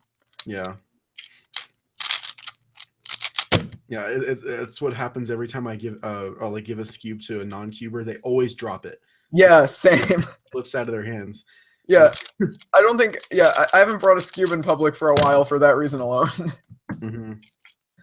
Yeah, it seems like non-cubers just are really good at dropping puzzles. Yeah, I have had my cubes dropped so many times. Like, yeah, same. I had a 3x3 that I would just like say, okay, this is the cube I'm gonna bring to school. Like this is like my school cube, and I like by the end of the semester, the stickers were so like scuffed up and the plastic was so scratched because it had been dropped so many times. Yeah, I don't get how people are so clumsy with like. Because they try to think they're cool by like trying to be like as fast as like speed cubers, and they do that whole like number where they're like, yeah, that, and they always drop it. Like they'll do it and it'll literally like only turn it like 2 times, and then come back to you like solve it. Yeah. I noticed I just like handed a cube to my dad a while ago while we were just like sitting around the house, and he was like scrambling it, but he was like only doing like the same thing over and over. It was like L prime R and then like a rotation and then L prime R and just like that forever. Like he did something different somewhere along the way, but I was thinking to myself, like, eventually if he keeps this up, it's just gonna solve itself. Yeah. One of my friends did that, and he was just like, "Oh my gosh, I solved it!" And it's like, you were just doing the same thing over and over. He was like insisting. He was like, "No, I actually did it." Yeah. I think one of my favorite non-cuber encounters is when I was in middle school. There was this kid. He was a nice kid, but he didn't know anything about cubing, and he saw that video, like that really old video about how if you do 2 moves over and over, the cube will solve itself. Oh yeah. I remember that. Yeah, so he was doing that, and like he asked me if he could borrow my cube so he could try to solve it, and I scrambled it for him, and he was doing these 2 moves over and over, and I told him that's not going to work. That's not how cubes work, and he would just reply every single time with the phrase, "It's algorithm." Like, oh my gosh. Like that's not grammatically correct, and he's just wrong. Yeah, I once had a 10 or 15-minute argument with this person about why their brother cannot solve a cube in 2 seconds. In what? About why their brother cannot solve a cube in 2 seconds. Oh.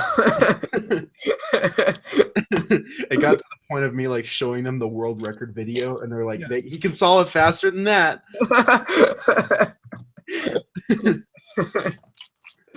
The thing is, like, all these people have these brothers and friends who can solve it like so much faster than Felix. Like, I don't get it. Yeah, you'd think they would go to a competition one time and show off their skills, but never happens. Yeah, if theoretically one of these people was real and they show up to a competition, like that would be very interesting. Like they would just destroy the world records. Yeah, they just like come to a competition, all of a sudden their first like official solve ever. Oh, 3 seconds. What? Yeah. It's like some kid from North Korea who's like not even allowed to like go on YouTube. Yeah. I love seeing like cubers just come out of nowhere and get world records. Yeah. Like that's happens very few times, but it's always like really like exciting when it happens.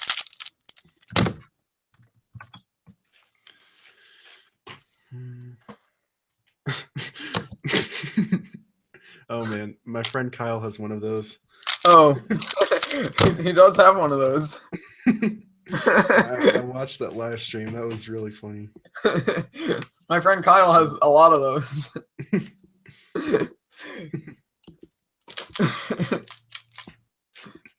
Talk about the "I'm from Nebraska" meme. So what is that? Have you seen that? I haven't. That's the first time I've heard of it. Okay, so all over Facebook, like starting like yesterday, everybody's been saying I'm in Nebraska. Like, it's just like cubers or I don't know. I mean, okay, I only go on Facebook for the cubing part of it, so I don't really know, but it's like very common in like Cubix friends and stuff. Okay. But like there are just like all these posts like I'm in Nebraska. I don't know. Okay. I completely missed out on this one. Yeah, I have no idea.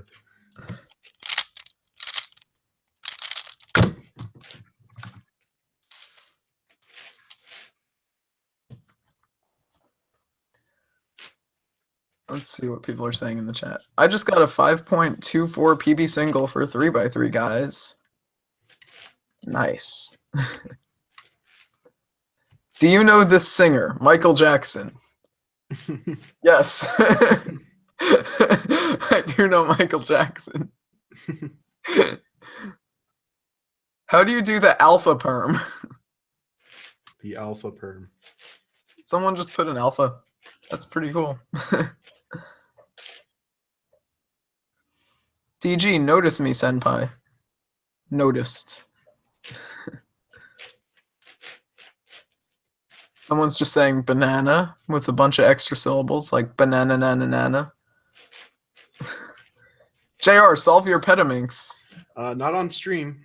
That would be a multi-day, multi-part stream. Really? Oh yeah, because they don't turn well either, right? They turn okay, but it just takes a long time to solve. Yeah. I remember one person uploaded a full solve video and it was like 8 or 9 hours long. Really? Yeah. I wonder how long that would like. I want to just do that just to see how long it would take me. Yeah, I remember before I actually got my petaminx, there was one person at Nationals who had one, and I spent about 2 or 3 hours just solving like 3 centers. Really? Yeah. Wow. And then all of a sudden I was like, oh wow, I am like at Nationals. Yeah. Or I could be like doing things. Yeah. I'm sitting here solving a petaminx. Yeah. Like, all right, see you later. Yeah. See, like, I wonder, it must be really exponential because, like, on Megaminx, I average like a minute 10 or so, and on Gigaminx, I'm like maybe 13 minutes. So then, like, Teraminx must be like a couple hours, maybe an hour or something. Yeah, Teraminx takes a few hours, and I did solve the petaminx once, and it took like I said, a couple weeks. Like That's on and off solving. I did like a center a day. So like 2 weeks for the centers, and then I did like edge pairing, which took a few more days. Like it was a long time. It really wears out your hands. Yeah, I can imagine. Like even doing the Gigaminx, like my hands are tired afterwards. Yeah, I'm really excited to see if ShengXia will release a petaminx. That would be cool. It would be a lot better than the. They did a Teraminx, right? Yes. Okay. And they did the Elite Killaminx as well. Yeah. Or whatever it should be called, I guess. Gigaminx. Yeah, actually, it's right. I haven't made a video about it yet, but I have it right here. Ooh, nice. Cool. Yeah. That's really cool. Yeah, it's pretty. It turns really well. It's pretty awesome. So yeah. Little sneak peek. I'm probably gonna edit that video like tonight and release it tomorrow. So yeah. Somebody asked a little while ago, DG Yuxin Red or Moyueishi? So I only have the Yuxin Red. What 6x6 do you like? Do you have recent 6x6s? Because like I don't. I'm trying to figure out which one I should get. Sort of. I think the most recent 6x6 I have is the Wuhua. Okay, yeah. Is that like? Do you have a Weishi too? I haven't. I don't think I have the Weishi. I don't remember ever getting it. Okay.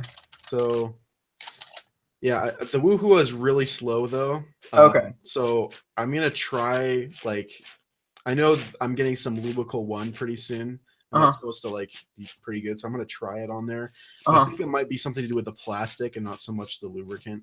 I think it just needs to be broken in a lot, but I don't like 6x6 enough to do like the amount of solves that it needs.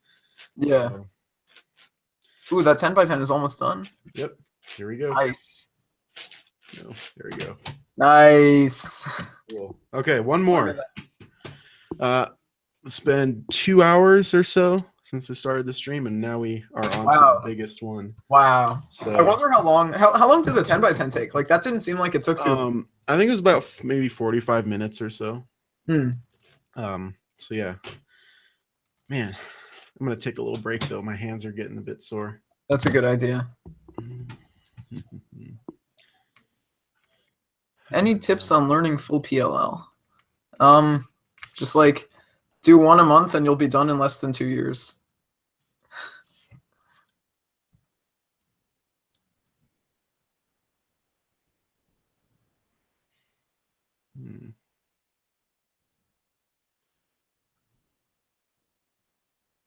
I'm scared the comp I'm going to has Lucas, Drew, and Blake Thompson registered. Oh man. Well, if you're trying to win, then I would be scared. Yeah. I don't go to comps trying to win. Yeah, me neither. I think I podiumed 1 time ever. I got like 2nd place in 2x2 one time. Oh, okay. But that was at a local comp, and I think I got like a 4.5 average. Oh. And that was enough to get you to podium in 2x2. Yeah, I've always been really close to podium in a lot of events. Like at local comps, a lot of times I'm 4th place in most events. Yeah, that's happened to me. That happened to me a lot. Like before I had podiums in Pyraminx for the first time, I had like at least like 3 4th places.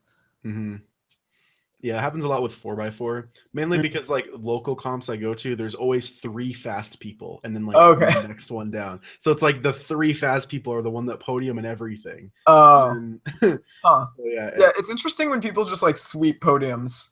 yeah, Like that doesn't happen so much in the Northeast because like you have like a lot of really fast people. But Mhm. there was one comp recently where it was like the same people on like every podium. yeah. I think I went to a comp once where a guy got first place in every event. Really, Yeah, that's impressive. or like everything but one or something like that. It Mm. was pretty cool. That is really impressive. And or at least he podiumed and everything. Maybe not first and Mm. everything, but yeah, it's pretty cool. You get a lot of awards. Yeah, the most I've ever gotten, I think, is 3 podiums. I remember there was one comp last summer that had like a lot of weird events, which is like the only events I'm good at. So, like Okay. I podiumed in Pira and Mega and I think Feet. Pretty sure. Okay. That's what it was. So I don't know. Yeah, the comp I'm going to I think has clock. Okay. But I don't know how to solve clock, so Hmm. I didn't sign up for it. I think it was basically just for people who want to qualify for nationals. Okay.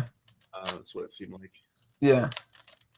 Clock is really easy to learn though. Like I could teach you in Yeah, 10 minutes. I think I used to know how to solve it, but Yeah. it was just like it's been a long time since I actually have solved it. Hmm. Oh yeah, I'm scrolling through Facebook right now and I'm seeing a lot of things about Nebraska. Yeah, I don't know what that is. Yeah, I have no idea. I'm like totally lost on this one. Yeah, like in Cubic's friend, someone said like, guys, which state are y'all in? It looks like everyone is. Yeah. Or Nebraska. people are saying everything except for an actual state. People are in like denial. That's funny. I'm gonna check what events the comp I'm going to has, because like I forget. I know it's like it's weird events, which is good for me. Oh, okay. Wait, is that all it is? Oh, there's FMC there too. Okay, that's cool. Yeah, so it's the comp I'm going to is Pira, Mega, Clock, Cube, Square One, and FMC. That's exciting. I haven't done FMC in a while.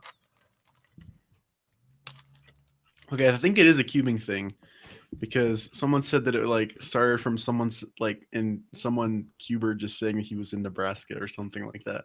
Like it was just really random. Oh, That's what it that's seems fun. like. I don't know. Huh.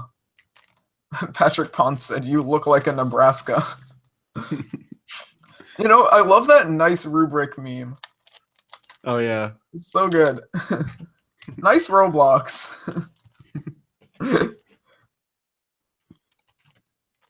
Today is the 1-year anniversary of Harambe's death. Oh, Oh is no. That's Wow. we're gonna see a resurgence. That was one of the worst memes of 2016. Yeah, 2016 had some great memes, but Harambe was not one of them. yeah. Can I tell you something though? My school had a dead gorilla meme way before Harambe. Really? So yeah, so like in like a couple of years ago, there was this movie we watched about gorillas in like I forget which African country it was, but there were gorillas, and they were like endangered, so they were like talking about like how to help them and stuff. Anyway, so there was one named Kaboko, and Kaboko died at one point in the movie. Okay. And so our grade turned that into a meme, just like about Kaboko. And Yeah. like there was this email chain with like thousands of emails in it, just between like my whole grade, which was basically just like a meme chain, and it was called Kaboko. And then like the Harambe thing comes around. We've had this dead gorilla meme for months. So I don't know. I feel like I deserve, or like my grade deserves some credit for that, but I don't know. Yeah. It's actually pretty funny. Yeah. Yeah.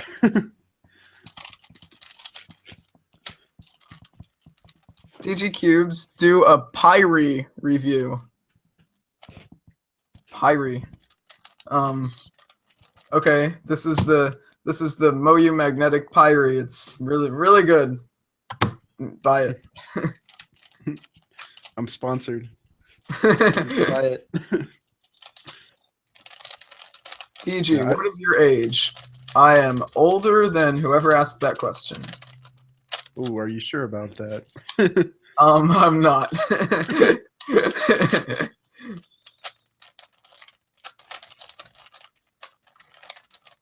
DG, are you going to Meadowlands? Yes, I am. Natalie says, hi, Daniel. Hi, Jesse. Oh, hello. Hey, Natalie.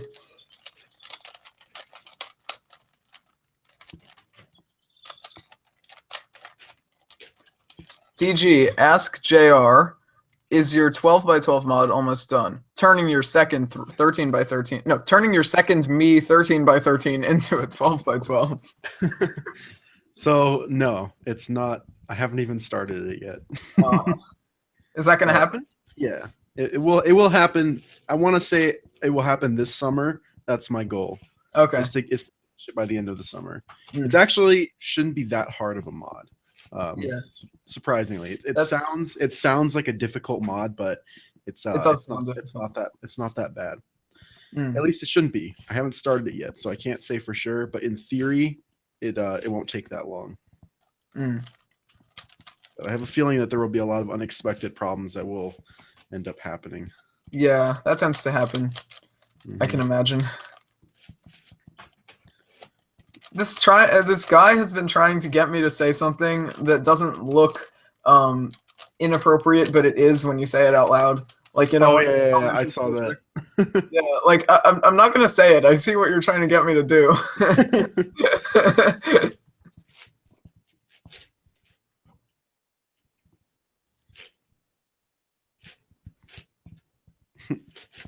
So many people are asking how many digits of pi we know. How many do you know? Not very many at all. Okay, I know. I think I'm up to I know like 104 or something. Really? Yeah. I remember one of my friends telling me that he was like, they like on the board in his math class, the teacher had like written a bunch of digits of pi, and so he's been like memorizing it. And I was thinking, okay, he probably knows like maybe 20 or 30 digits. Yeah. I asked him how many he knew, and he knew like 5. He's like, yeah, man, I've been memorizing it. Oh man. That's like less than a single phone number. I was like, nice. Oh man. That's so funny.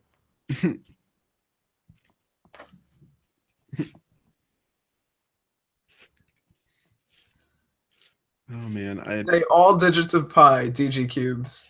I can't say all of them because it is irrational and goes on forever. Got him.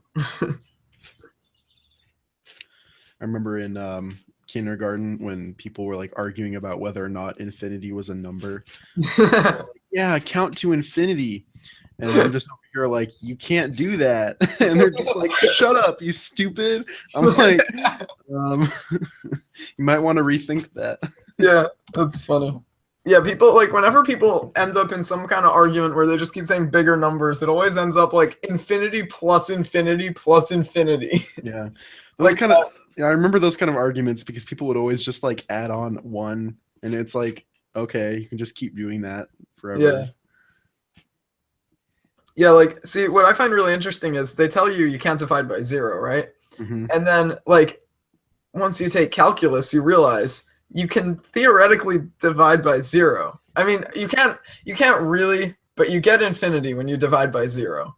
Like, you know, it's kind of like, I get why they say you can't because they don't want to confuse little kids, but like, there are ways to divide by 0 and like kind of understand it. Yeah, I remember in kindergarten I knew what a googolplex was. Yeah. And so I was trying to explain it to all of my kindergarten friends. Yeah. Who were like having this argument about the biggest number, and they were just like, what's the biggest number you can think of? And I'm like, a googolplex. And they're like, what? That's funny. Yeah, I remember I had this book. I might still have it. If I have it up here, I'm gonna be really happy. Yeah, here it is. This book. Can you count to a Google? Oh yeah. Yeah. This is a good book. It's like saying all these crazy things about the number and like showing you just like how big it is. Yeah. It's like, it's insane. Yeah. I remember trying to explain to someone that a Google is like a 1 with 100 zeros after it. And so they just like, oh, so you just count to 100. Like, nope, not how it works. That's funny. Oh, so to count to 100, then you just have to really count to 2, right?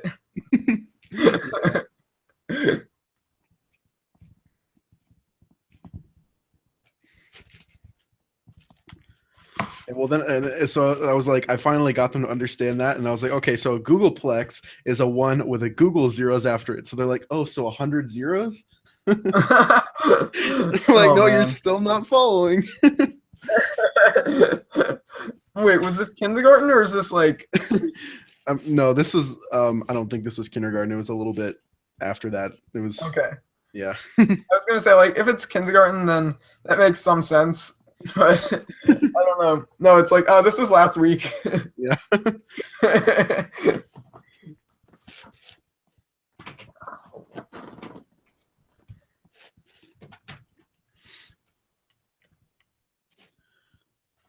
Someone said on Cubic's Friends, best elk for this case, and they just show a picture of Nebraska. Oh my gosh. Oh man, this cap keeps popping off. I think I might glue it down or something. Actually, I think if I put a drop of lube on it, I might be able to get it to stick. I'm gonna try and put some like Traxxas on it and see if it'll stay in place better. Well, that really, do you think that'll really help? Well, if it thickens it up, maybe. Might make it really smooth. It just pops out even more. Bad. All right. Well, because it's kind of you can do that to hold center caps in sometimes. So I don't know. This is funny. Also on Cubic's Friends, Daniel Rose Levine said, that feeling when I have 80 comments on my recent posts, then I remember Nebraska.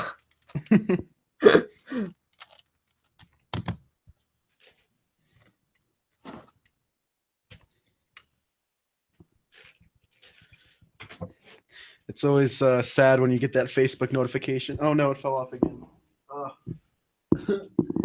It's like, oh, I got a notification on Facebook, and then it's just Daniel Rose Levine posts in Cubic's Friends. How about this one? Let's end this debate once and for all. Is Nebraska a sport?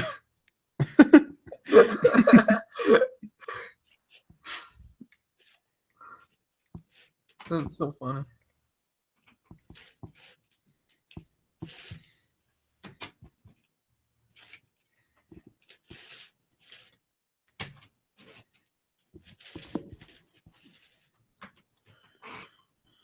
DG Cubes, please do an impression of yourself a couple years back.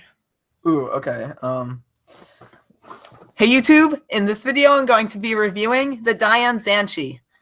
So the Diane Zanchi is really fast, and I can do R prime, D prime, RD really well on it.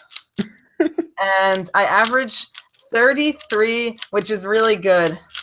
So overall, I think you should really get this cube because it's really good. Thanks for watching. There you go.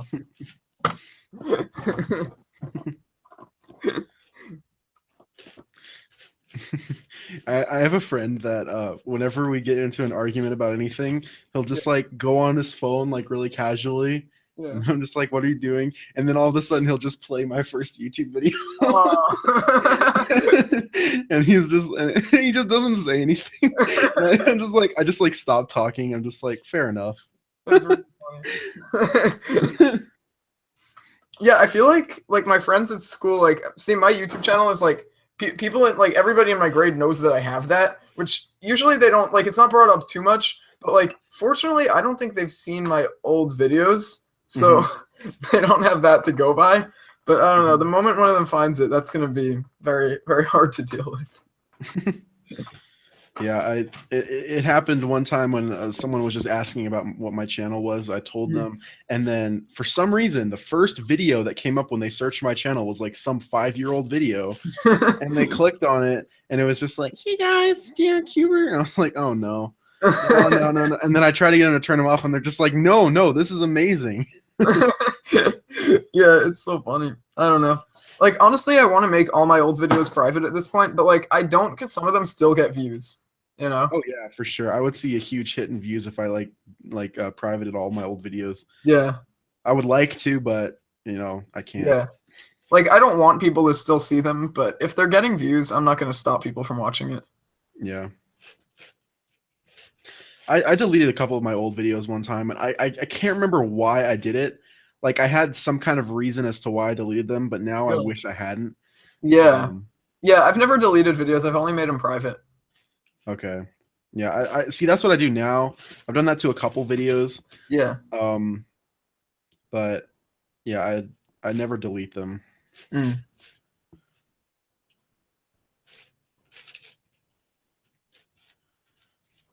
Everyone's saying dab. Oh man. I can't dab. Like, I mean, I can do the general motion, but I can't make it look cool. Oh yeah. You know? There's some people who can. Like some people who just like when they dab, it's like, oh, that was cool. Yeah. Yeah. But, Some like, people actually. some people are just like really cringy. Yeah. Yeah. Like, yeah, I can't do it. I mean, if I ever dab, it's always ironically because I know I can't pull it off. Well, usually, I mean, for the most part, it's done ironically. But yeah. Some people can actually pull it off though, and then it's like, okay, that's pretty good. There was I went to my school graduation this year because one of my good friends was graduating. Yeah. And surprising amount of people dabbed as they went to get their diploma. Really? Like one person, he had like a beach ball and he like launched it into the crowd and then dabbed. It was hilarious. And then my friend that was graduating, he's on the basketball team. So he's like 6'5", and he dunked on the principal. It was awesome. The dude looked so scared. He was like, "What are you doing?" That's pretty funny. Yeah, I hate like okay, I like the idea of graduating, but I hate the graduation practice. Really? That's like that. Have you ever had to do that? No. Okay, yeah. So like when I was in middle school, we had to do that, and basically what they do is they sit you in a room for like 2 hours while they try to get like a room of 8th graders to sit down and like be quiet, and then like they get you in a certain order and they put you in like rows, and then you just stand there for like 2 more hours, like waiting until it's time to walk. And then you practice walking into the like cafeteria or wherever the graduation is. Then you all practice sitting down and going up to accept your diploma. And then you practice walking outside of the building. And it's just like so ridiculous. And the amount of times we had to do it was ridiculous. Really? Like, yeah, it's not hard to walk. Like we all had it the first time. Yeah. Yeah, I don't know. It wasn't fun. Yeah, I don't know if there was a graduation practice for my school, but yeah, it's not hard to just walk down a stage and shake some people's hands. Yeah. I've screwed up on shaking people's hands a couple times though. Oh yeah, I have as well. I'm a very awkward person in real life, and it's just same. I'll go to shake someone's hand. It's like, oh, that didn't work at all. Yeah. I did that with Sean at Princeton. If you watch the video, like that handshake was so awkward. Yeah, there have been times like when I've podiumed, I just completely miss somebody trying to give me a handshake. And then like I just like I don't know, completely am oblivious to it, and then I watch the video back and I'm like, oh, they just left them hanging.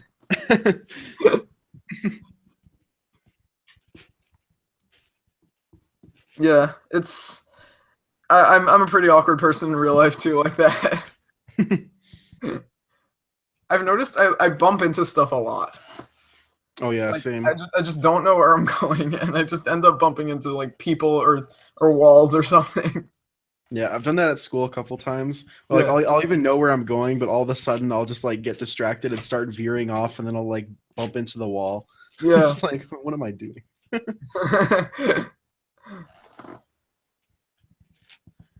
Somebody said, what schools worry about? 1% dropouts, 1% grades, 1% drug use, 97% number 2 pencil for standardized tests. Oh my gosh, yeah. My history teacher was very, very like strict about that. Like whenever we did our tests, he would like provide pencils for everyone and like Really? made everyone put their pencils away because we might have like written something on the inside of our pencil that would like give That's us an funny. advantage.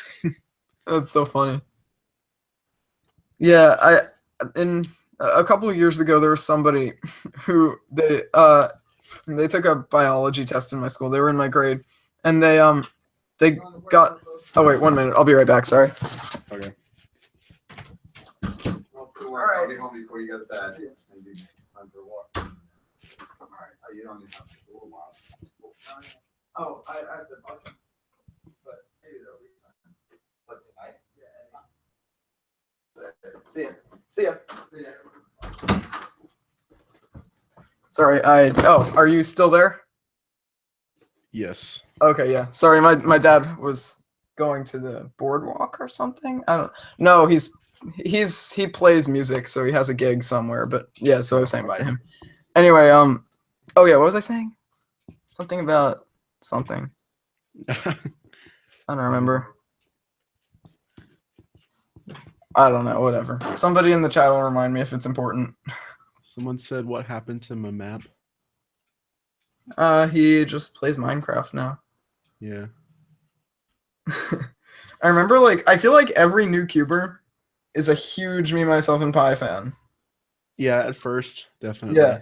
And then it's just like, I don't know. They just lose interest. That was definitely me.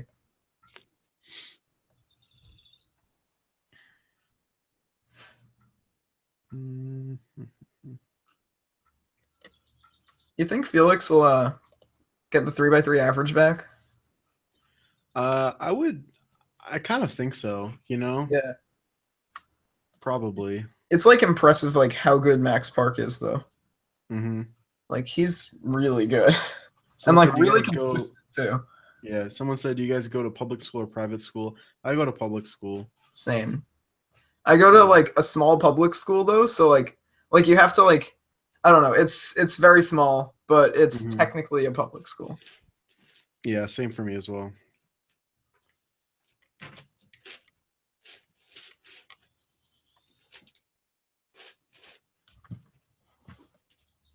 Me, Myself, and Pi is the inventor of the fidget spinner. Wow. Apparently, the actual inventor of the fidget spinner is not getting any money from it because yeah, I heard about that. Yeah, that's got their idea got stolen or something. Yeah. Same with the fidget cubes as well. I guess the ones that are being sold and mass produced now are not the actual original ones from Kickstarter. Yeah. Adam actually he backed that Kickstarter. So he got I remember hearing about it, but I didn't think too much of it. Yeah. But then it just got popular and yeah. Someone said, DG, what will be your next video? So okay, I think I recorded a month ago a Draw My Cubing Life inspired by JR Cuber. But but yeah, so I was editing that like crazy, and then I just kind of stopped editing because I had other videos to get out and school and stuff. But I'm gonna try to finish that up today and tomorrow maybe and get that out soon. Oh yeah, I remember I wanted to do it a Draw My Life video, but of course that wouldn't work. So I was like, I gotta figure out how to do this because this is trendy, and yeah. So I figured I'd do that, and actually I did it in less than a day. I did really? it. I scripted the whole thing. I planned out what all of the slides were going to be, what everything I was going to draw, and then I recorded it and edited it all in one day. Oh wow, that's really impressive. I don't know how I did it. That's legit. I think I just spent the whole day working on it basically. Huh. So yeah, that's really legit. yeah, but that was a long time ago when I had that much focus to make a video. Now I just get distracted way too easily. Same. Yeah, same. Oh yeah, somebody reminded me what I was talking about. So yeah, it's just a really quick story. There was a kid in my biology class a while ago who they thought he got a 0 on this bio test. It was on a Scantron, and it turned out he filled it out in pen. So Oh. that's why. Oh. Yeah. Yeah. People who I have seen several people who get a 0 on a test because they use a pen, even though it's like written all over the Scantrons that you're supposed to use a pencil. Yeah. Then I found it ridiculous the next time they do a test, they use a pen again. And Yeah. it's like, what are you thinking? Yeah. How do people screw that up? Like they always say use a pencil. Yeah. Like they'll even provide pencils and they still use a pen. Yeah. I don't get it.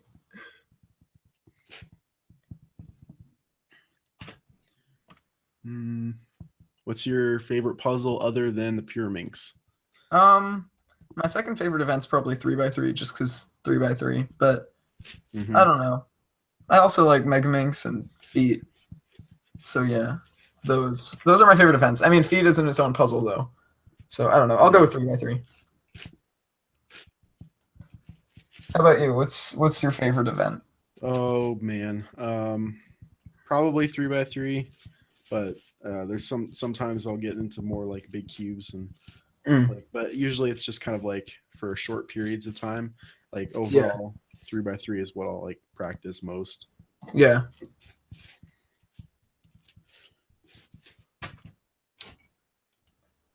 Have you ever skipped a grade? I haven't. Have you? I have not. I mean, in a sort of a way, I guess, because like I kind of skipped a lot of stuff through high school. Because now I'm taking college classes. Yeah, I've skipped classes before, but I've never skipped a grade. One time I skipped class because I had gotten no sleep the night before, and like I had first period off, so I was just in the cafeteria just chilling, and I fell asleep, and then I woke up like 3 hours later. Like almost right before lunch started, and I was like, I just slept through all of my morning classes. Like, you're kidding me? That's funny. I've done that like I think twice actually. Really? Yeah, it was really bad. And my mom would like text me. She's like, "Why did I just get a notification that you were absent for like 2 classes?" I'm just like, "Oh, you know, I don't know. I fell asleep." She's like, "What?" Yeah, I've never fallen asleep in school before. Although I remember my first day of high school, I was like just so nervous about like being in high school, and like the nerves got to the point where I like was like ready to just fall asleep. It was like really weird. Like I felt my head just like falling down, and I had to pick it back up. But, like, yeah, I remember. I know that feeling when your head just like feels like it weighs 100 pounds. Yeah. Like really hard to keep it off the table. Yeah. That's happened many times. But I'm very bad about going to sleep. So there's been I've stayed up like all night many times. Okay. Which results in me generally often falling asleep in my boring history class. Yeah, especially like the last couple weeks of school. I finished all of my work early for the class, so I just kind of clocked out and I just kind of showed up for my attendance and then fell asleep. Nice. Yeah, I've never. Yeah, I get a pretty good night's sleep every night. I pride myself that I go to bed at 10 every night when possible, which is like most of the time. So I'm proud of that. But yeah, that's pretty cool. I'm trying to go to work on going to bed earlier, but 10 still seems too early. Yeah, it's definitely like way earlier than the average person, but I don't know. I don't know. I think on average, like, I think like teenagers usually on average begin starting to get tired around 11. Like that's the average. So yeah, you see a lot of like midnight too. But yeah. Yeah, that's like most of my friends. I mean, I have like one friend in particular that always like tries to go to bed early. But he needs like 10 hours of sleep to like yeah, like that's what I would do a lot is because of my schedule. I would like get like maybe a couple hours of sleep on a school night. But then since I only had to go like Monday, Wednesday, Friday, that night I would get like 12 to 15 hours of sleep or something like that. And so I'd like feel better. And then I'd do the same thing.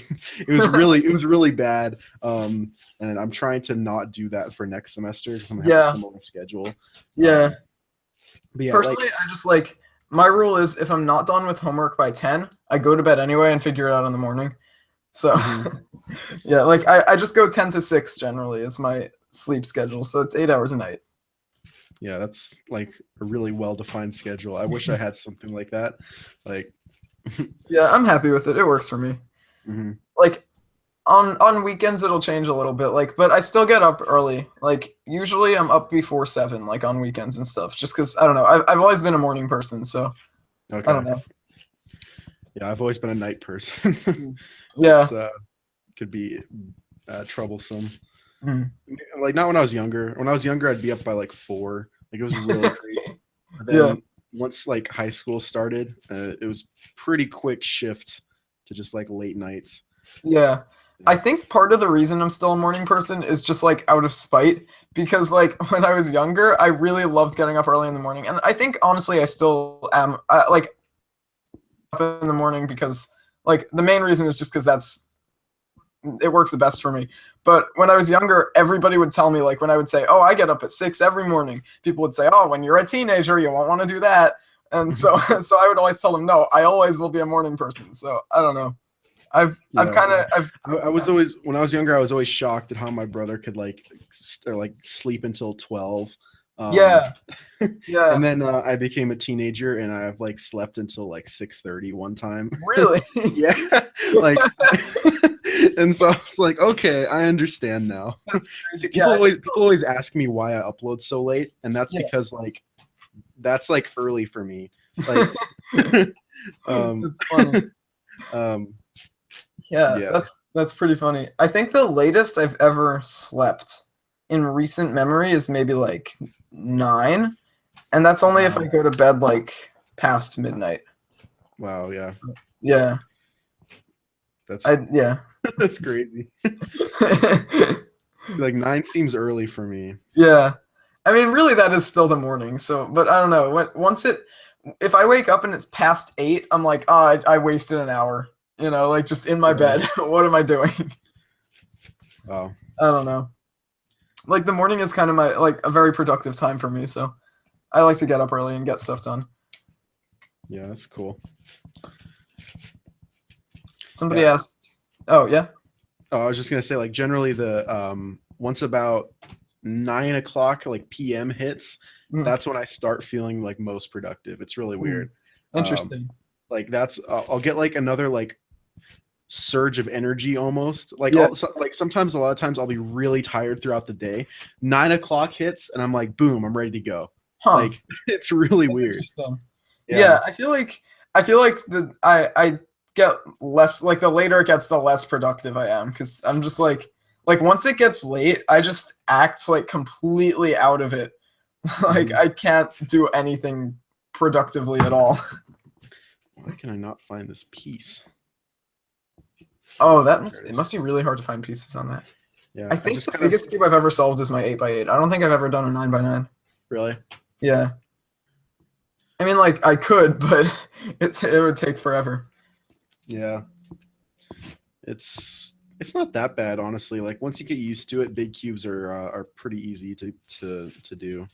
You just kind of get in a rhythm. Yeah. Oh yeah, so somebody asked a while ago, TG, who edits Still Sony podcasts. So we alternate. We used to have an order, but then people would be like, oh, I can't edit this month, so someone else would take it, and then they would be like ahead, so their next one would be skipped. And now it's just like whoever has the time edits it. But we try to make it even out in the end. Okay. Yeah. Yeah, that makes sense. I don't know. How much editing is there usually to do?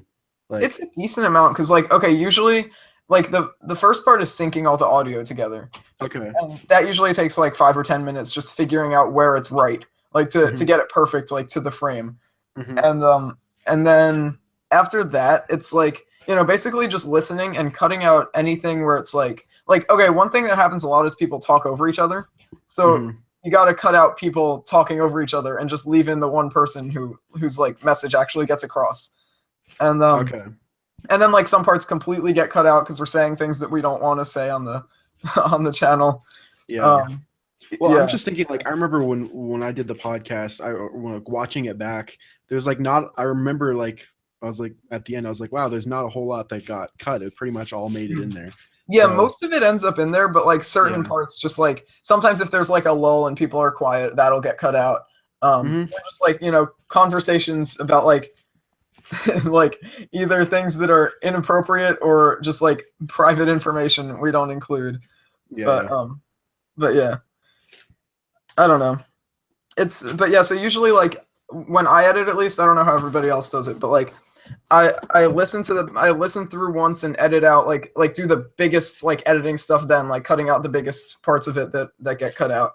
And then usually I'll end up listening through again just to make sure like the volume is right everywhere and that like there aren't any silences or any, you know, weird pauses or anything. Okay. But yeah, so that's generally how that works out. Cool. Yeah, that being on the podcast was really fun. It was fun to talk to everybody. It was really. I liked your episode. That was really fun. Yeah. We should have you back on sometime. That'd be cool. I would be very down. interested in that. Yeah, I don't know. I didn't really want to say anything, but I was thinking about that because you guys haven't had any like recurring members before. Yeah. Yeah. We haven't done that yet, but I mean, we'd definitely be open to that. Like, you know, your episode was really fun. Yeah, I really wanted to do what was it? There was one like segment that you guys do pretty often that you didn't do with on my episode that I like really wanted to do. I can't remember what it was. Was it the one sentence story? It might have been. I think it was like no. It was where like I think it was where you like you all give stories, then you have to like guess who did which one. Who did what? Yeah. That's right. That's right. Well, I don't know why we didn't do that. Which one? Do you remember which one we did? I don't remember. I think it was like I don't remember actually. I have to go back and watch it, but because usually we end up doing like, you know, we have the Q&A and then we have like one other segment or two if the Q&A is really short, and then cubing in the news, and then we just like finish from there. But yeah, I don't know. Like, yeah, I'm not sure. Who did what is really fun. We should do that the next time. I'm not sure actually what we're gonna do with Chris Tran for the other segment. Like, we actually got a lot of really good questions this time. Like, I was scrolling through, and there's like a full page and a half of questions on the show notes because like there are a lot of really good ones. Yeah, I don't know. That's awesome. Yeah, should be fun. Yeah, but so I think the next one after this, after the June one, I think is probably going to be Sean from Speedcube Review, and then I think we'll do Sam Schultz's episode at Nats, and then you could probably be the next one. So it wouldn't be for a while, but you know, I think that would work out. Yeah, that would be fun. No, these corner caps just do not want to stay on. Okay. I'm gonna go get a water bottle real quick. I'll be right back. All right.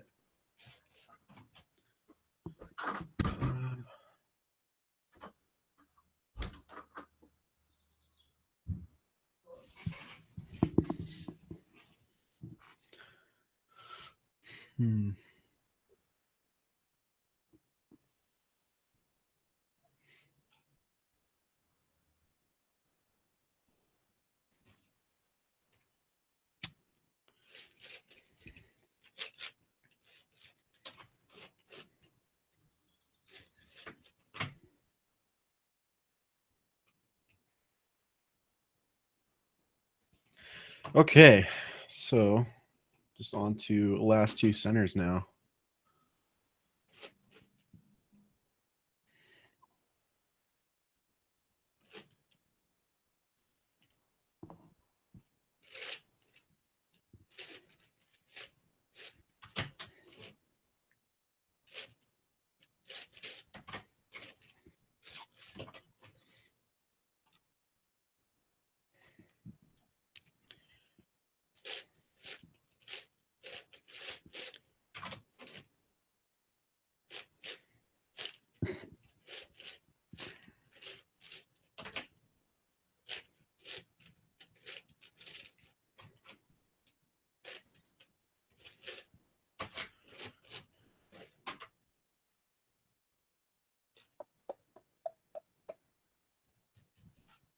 right.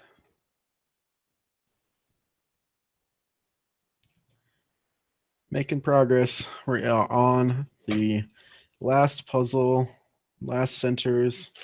So we are getting pretty darn close.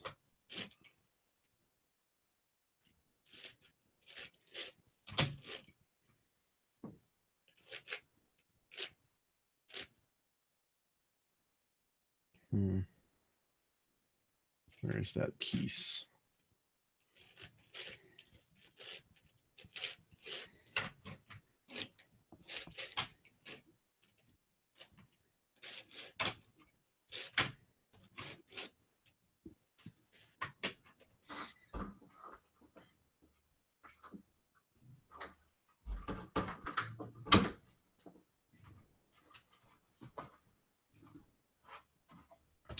I'm back.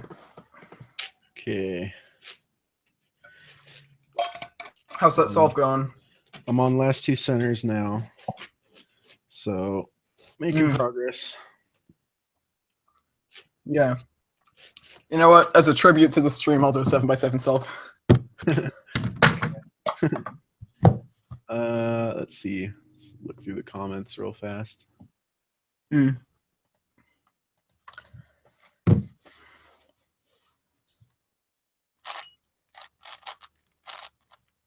Have you ever accidentally said Instagrizzle instead of Instagram? No. I don't think I've accidentally said that before. Only on purpose. I feel like Derpy may have, but I could see that.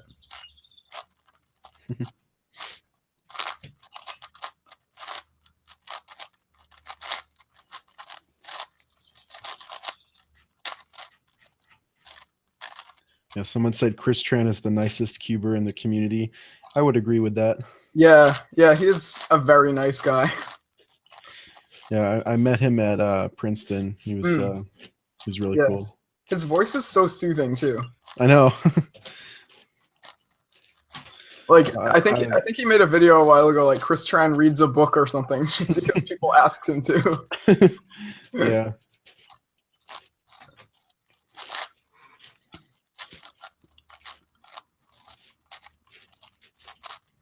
Yeah, I'll take a look at some comments before I start the solve. I just scrambled it. Let's see. Do one of you guys speak French a little? Nope. Nope. There was like a post in Cubics Friends about who was like bilingual. I was very surprised at how many people were. Oh yeah, I commented quite on impressive. Yeah. Yeah, I mean, I speak enough Spanish to get by just from like school and stuff. So like, I don't know. I guess technically I'm like 1.5 lingual, but I don't know. Yeah, Like, I mean, I've been homeschooled most of my life, so I don't even really know any Spanish either. Okay. Like, never even took Spanish in like public school or anything like that. Okay. So yeah, I don't know any languages. Yeah. I've been like, in elementary school they start you off with like basic Spanish and stuff. So like, colors and things like that.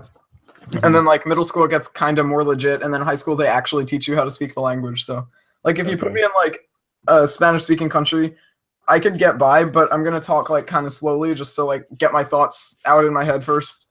But and then like I think on that post I commented also all the programming languages I know, because they're languages too. Oh yeah, I guess that counts. Well, I don't know any programming languages either. Yeah, my friend has been wanting to has been trying to get me into programming for a while, but just it's really fun. I enjoy it. Yeah, I feel like it's something I want to do eventually, but I don't know, not right now. Yeah,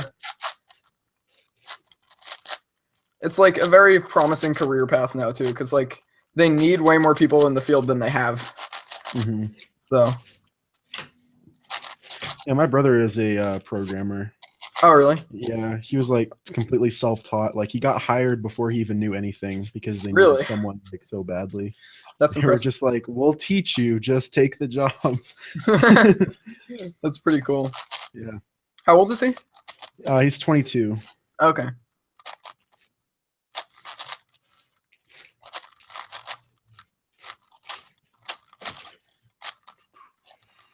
think, is that all of the... Oh no, there's one more piece I think I can get in before I have to do commutators. Commutators. Yeah. Those are frustrating. I do quite a few on big cubes. I think I have like 6. Oh man. Yeah, 7x7 is not that bad, and like 8x8, but yeah, I can imagine on 11x11. Yeah, I think I have 5. I think 5 is the like most you can have. 5 or 6. Okay. But it's still just tedious. Yeah. They're kind of cool. Like they're very useful to know, but like it does take a while.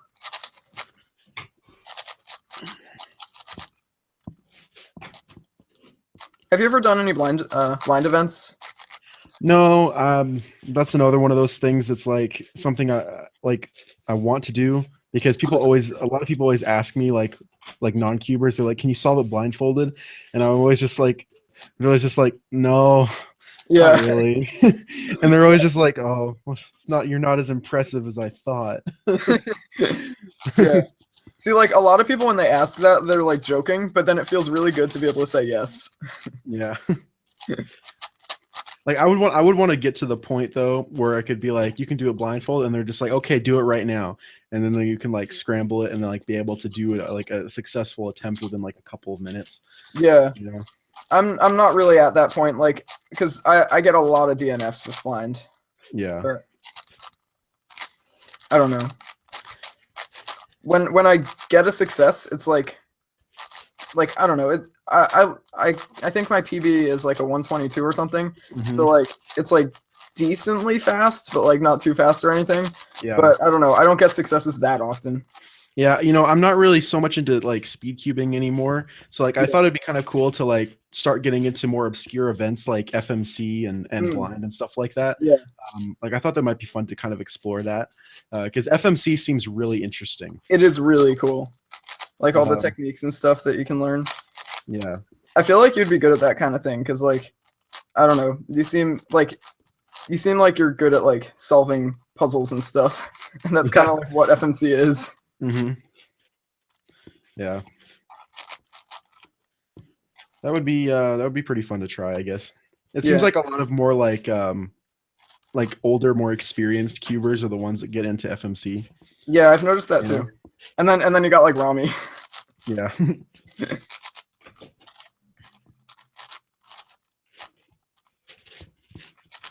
Yeah, but right now I really just kind of want to get more into modding.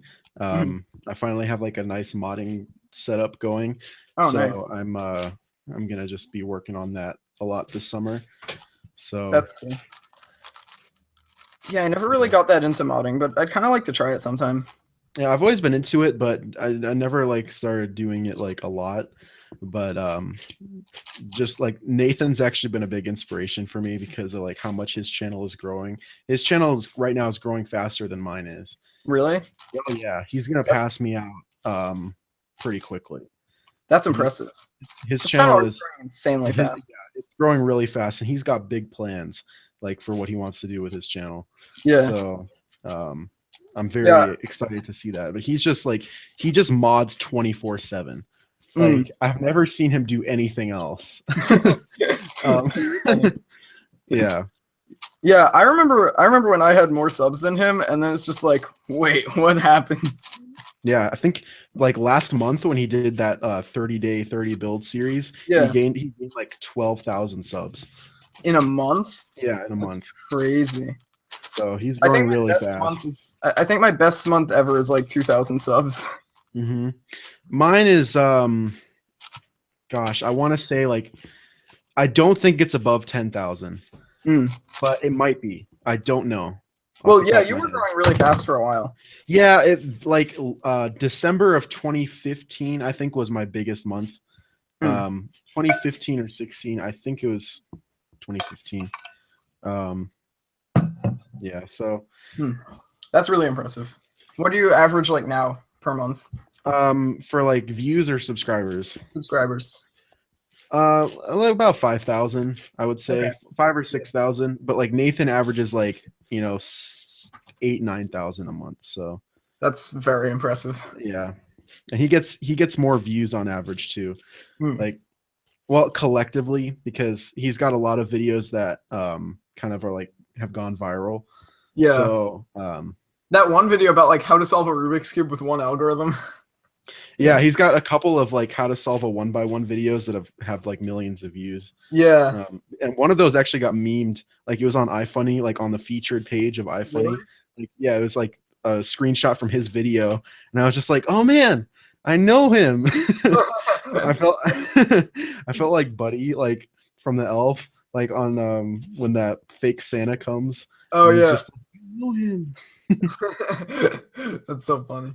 Yeah. Yeah, my subscribers per month are like really weird. So like last March 2016, I hit like the most I had up until then, which was 1870.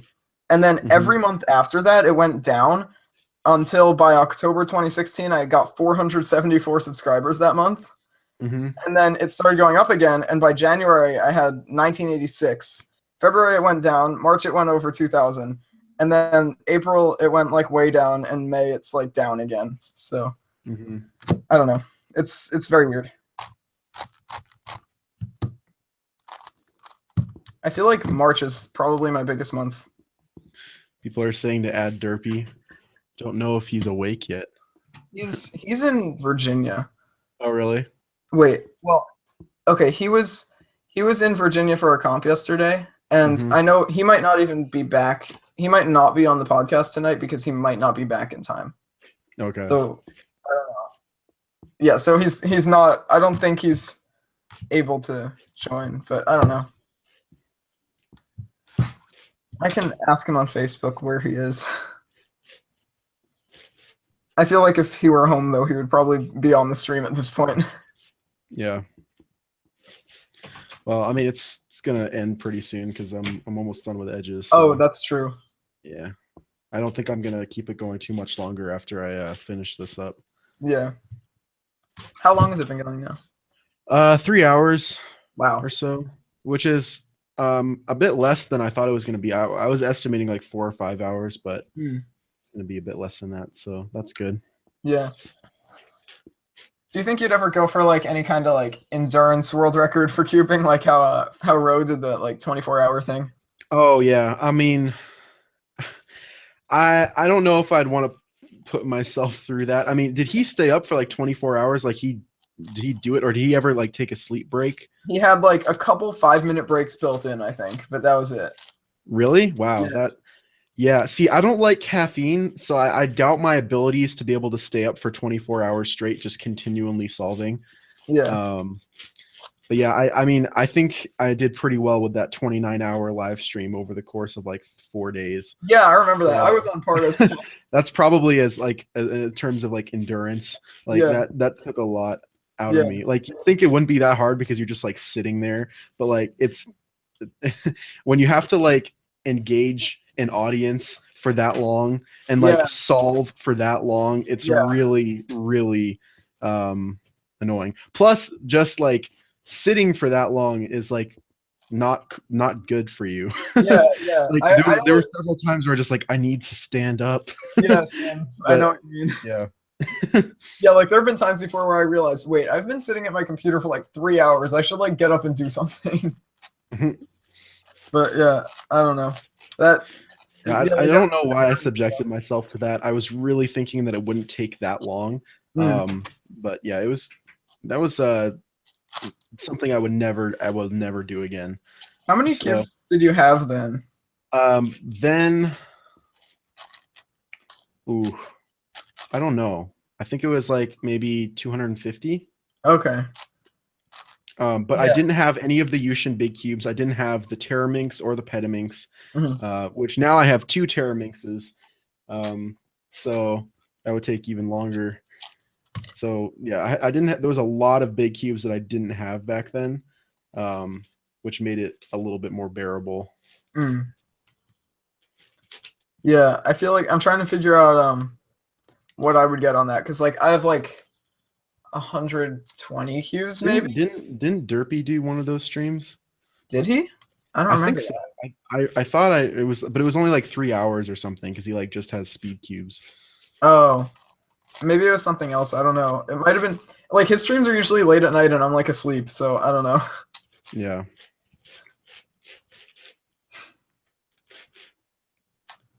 Yeah, I feel like I remember him doing that, but it might have been someone else. Yeah, I don't know.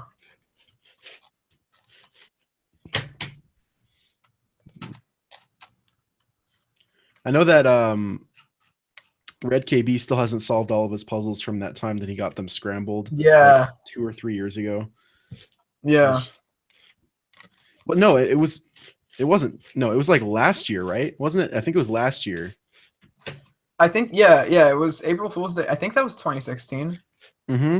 Yeah. That's crazy. Oh. Yeah, it was. Mm-hmm. That's insane.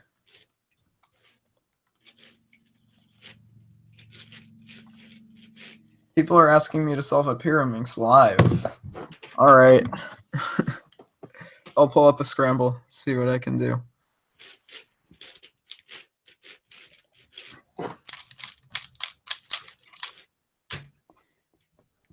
Okay, here's a Pyraminx. And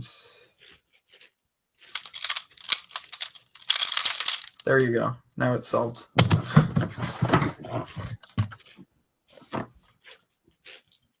No. What happened? Just Something popped? Another cap. Oh, a cap. Oh. Okay, last 2 edges. Let's see, what do we need to do? I think we're going to have a lot of parity on this one, unfortunately.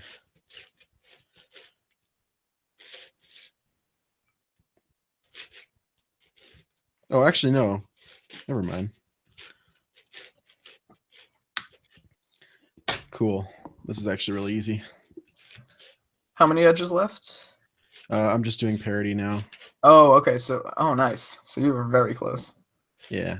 I'm just gonna stare at this solve. I'm gonna pressure you. Don't screw up. 3x3 stage. Actually, I always screw up on 3x3 stage on big cubes. Like there's always something that I just do wrong. What would you do if it exploded on the last turn? I would cry. No, it's like earthquake comes last turn. All your cubes explode. Restart the stream.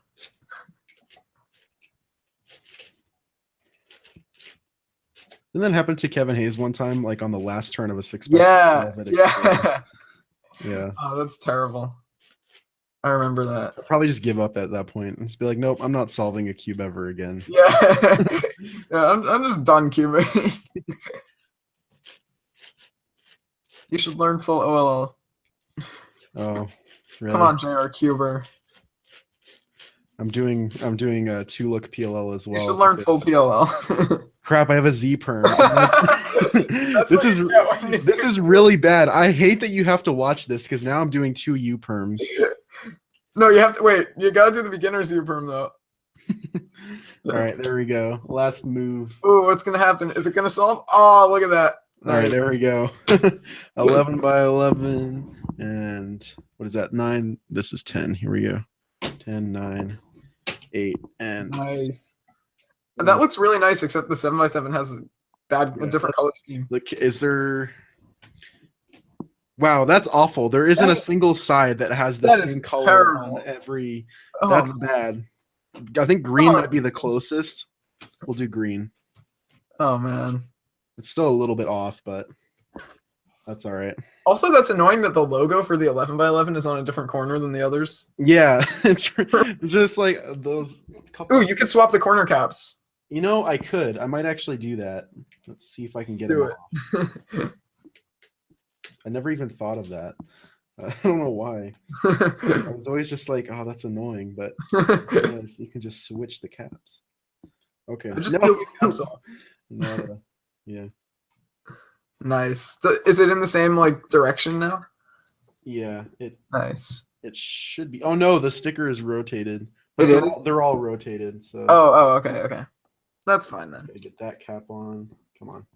Go, stay, and then get this green one on. Okay.